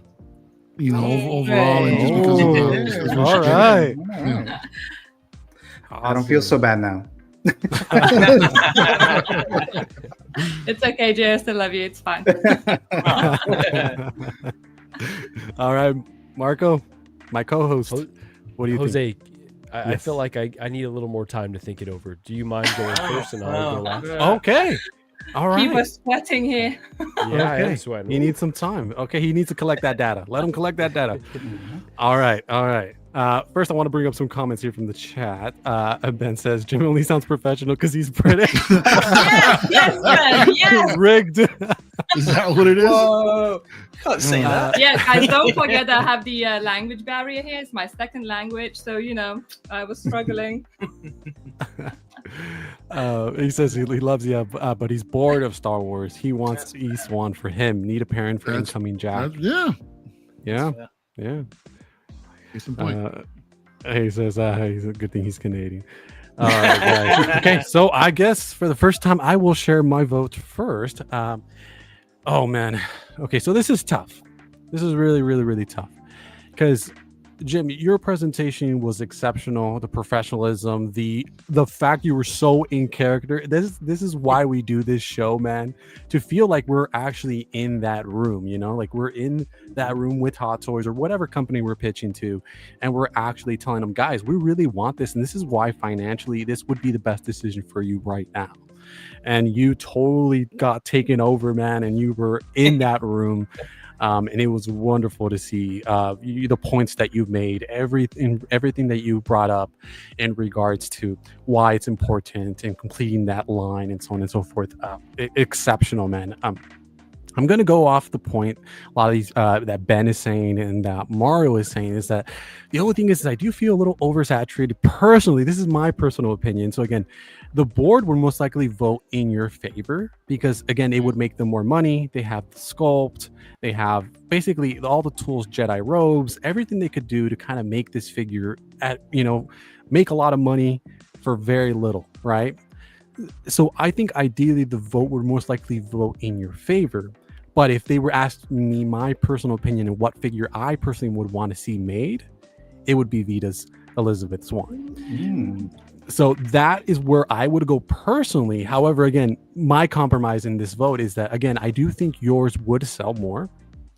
But Elizabeth Swan, a really well-made Keira Knightley likeness, great hair, great accessories, great base, something we haven't seen before that goes well with an already great figure that's right now on the market right now with the artisan and also the non-artisan version of the Jack Sparrow would be perfect. So I personally will cast my vote with Vita and Elizabeth Swan. Although again, I do see the need for that Padawan Obi-Wan, but there's 5 different Obi-Wans you can pick one. I understand it. I understand the need for it. But personally, I would want that Elizabeth Swan. Sweet. Nice. Thank you. All right, Marco, you ready? Yeah, I'm ready. So one last plug, get your votes in. Yes, right, please. We'll be shutting the poll in a little bit, so get your votes in now. Yeah, so another incredibly tough one. I just continued to be so impressed with every time we ask people to be on this show, the A game that people bring. I know it's a lot of work to put together these presentations, and you have a little anxiety when you have to pitch it. And so, just really kudos to both of you. And obviously, this is the first time we're having people pitch in third this. stream. I'm sweating buckets. Oh man, you're crushing it though. Honestly, like you both did so incredibly well. Like from having really concise presentations that showed us exactly the type of figure that you would want to bring to market. All the rationale behind why you chose that figure. Handled some tough questions, so it's incredibly tough. So Vita, I'll start with you and say, the biggest thing, I think number one, choosing, like everyone else has said, a property that isn't always visited by Hot Toys, a little bit more of an obscure character. I think bonus points for that because Mario's got a whole shelf there of one-offs where we just need more of that. We need more stuff that is not always in the main line. So love that. Love the visuals, the diorama base. Jose had mentioned, like, we're big fans of those dio bases because it really just adds like such a dimension to the characters. So I think you crushed it with your presentation. That being said, Jim was just in his element every time we asked him a question. during the presentation. He was, hitting a whole other gear here. So, I liked the full package. Obi would be a no-brainer for me, especially with the accessories that you've talked about, all of the additional evolution of materials and of the lightsaber. So, although it's tough, and obviously I needed an extra beat to think about it, Jim, I'm going to give you my vote. I think you crushed it. But thank you. Kudos to both of you, because you both really, really did an awesome job. Wow. Thank you so much, guys. Okay. We really enjoyed it. Yeah, it was great fun. Yeah. Well, Yeah, again, time. round of Stressful, applause but to great our fun. competition competitors for this competition. Thank you so much for doing so. We are split here on the show. So our panelists are split. Me and Mario go with Vita, Marco and Gio go with Jim. All right, but we know where we went. Where did the chat go? I think we're going to give it one last minute, 60 seconds. And also, guys, you can vote for yourselves. So if you haven't done so already, go ahead and do so. We're not voting. He just said no. We will you make can. it fair and square. Okay, no problem.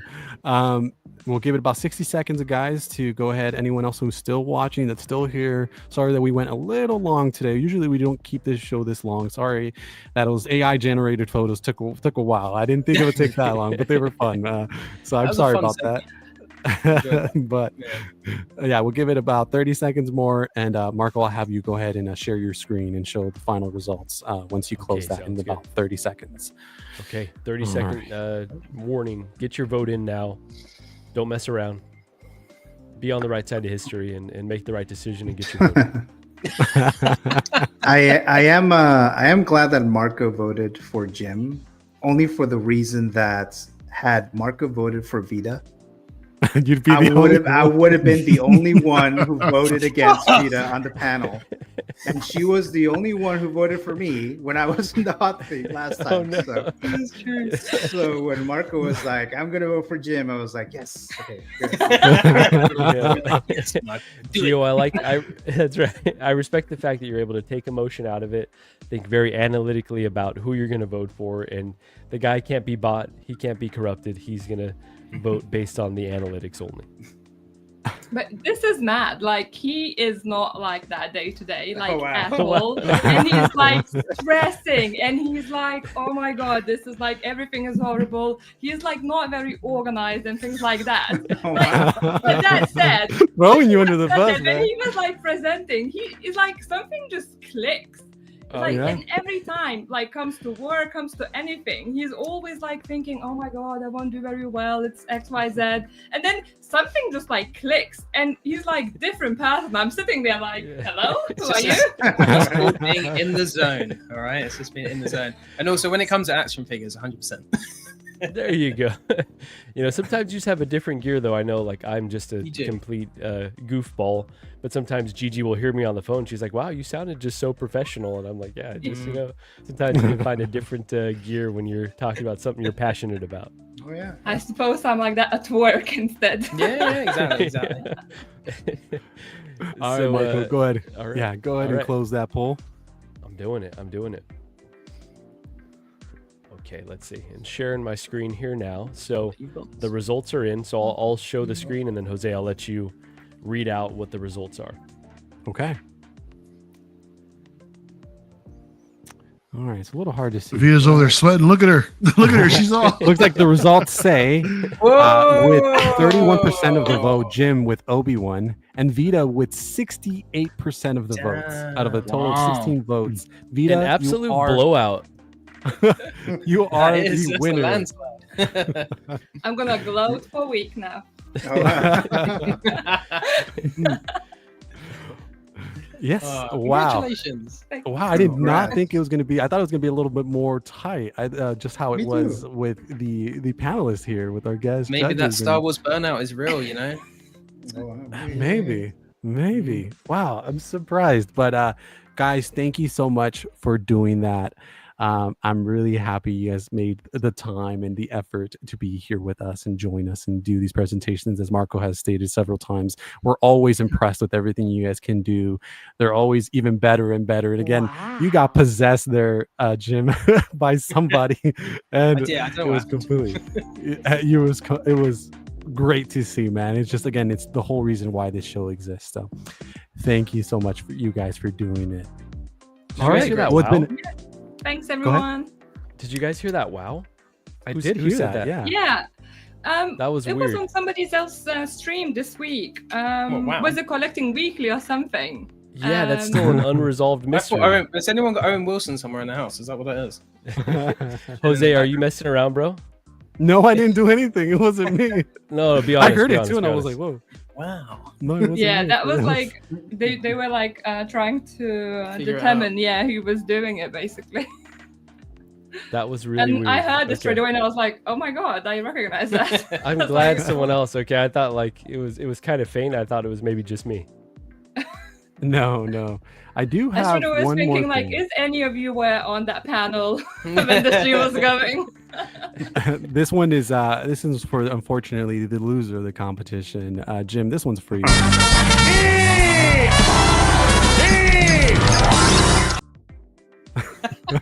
What is that guy's name? The guy who does the trumpet?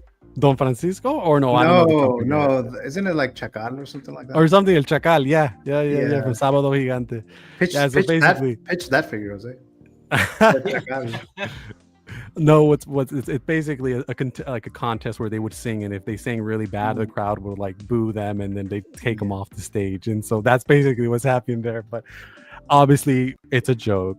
But we all loved both your presentations, and we really appreciate you guys taking the time to do so.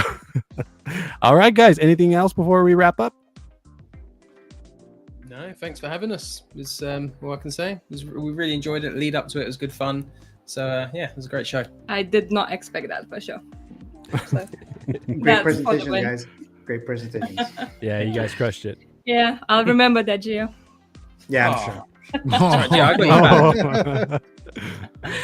All Joking. right. It was Well, if great there's fun. nothing Thanks, else. If there's nothing else, thank you so much to our competitors, Vita and Jim, and our guest judges, Gio and Mario. Marco, thank you again for being here and being my co-host, my co-pilot on this show. Because again, I do need it. I'm a worrier. I worry about everything, but we made it through. We made it through another stream.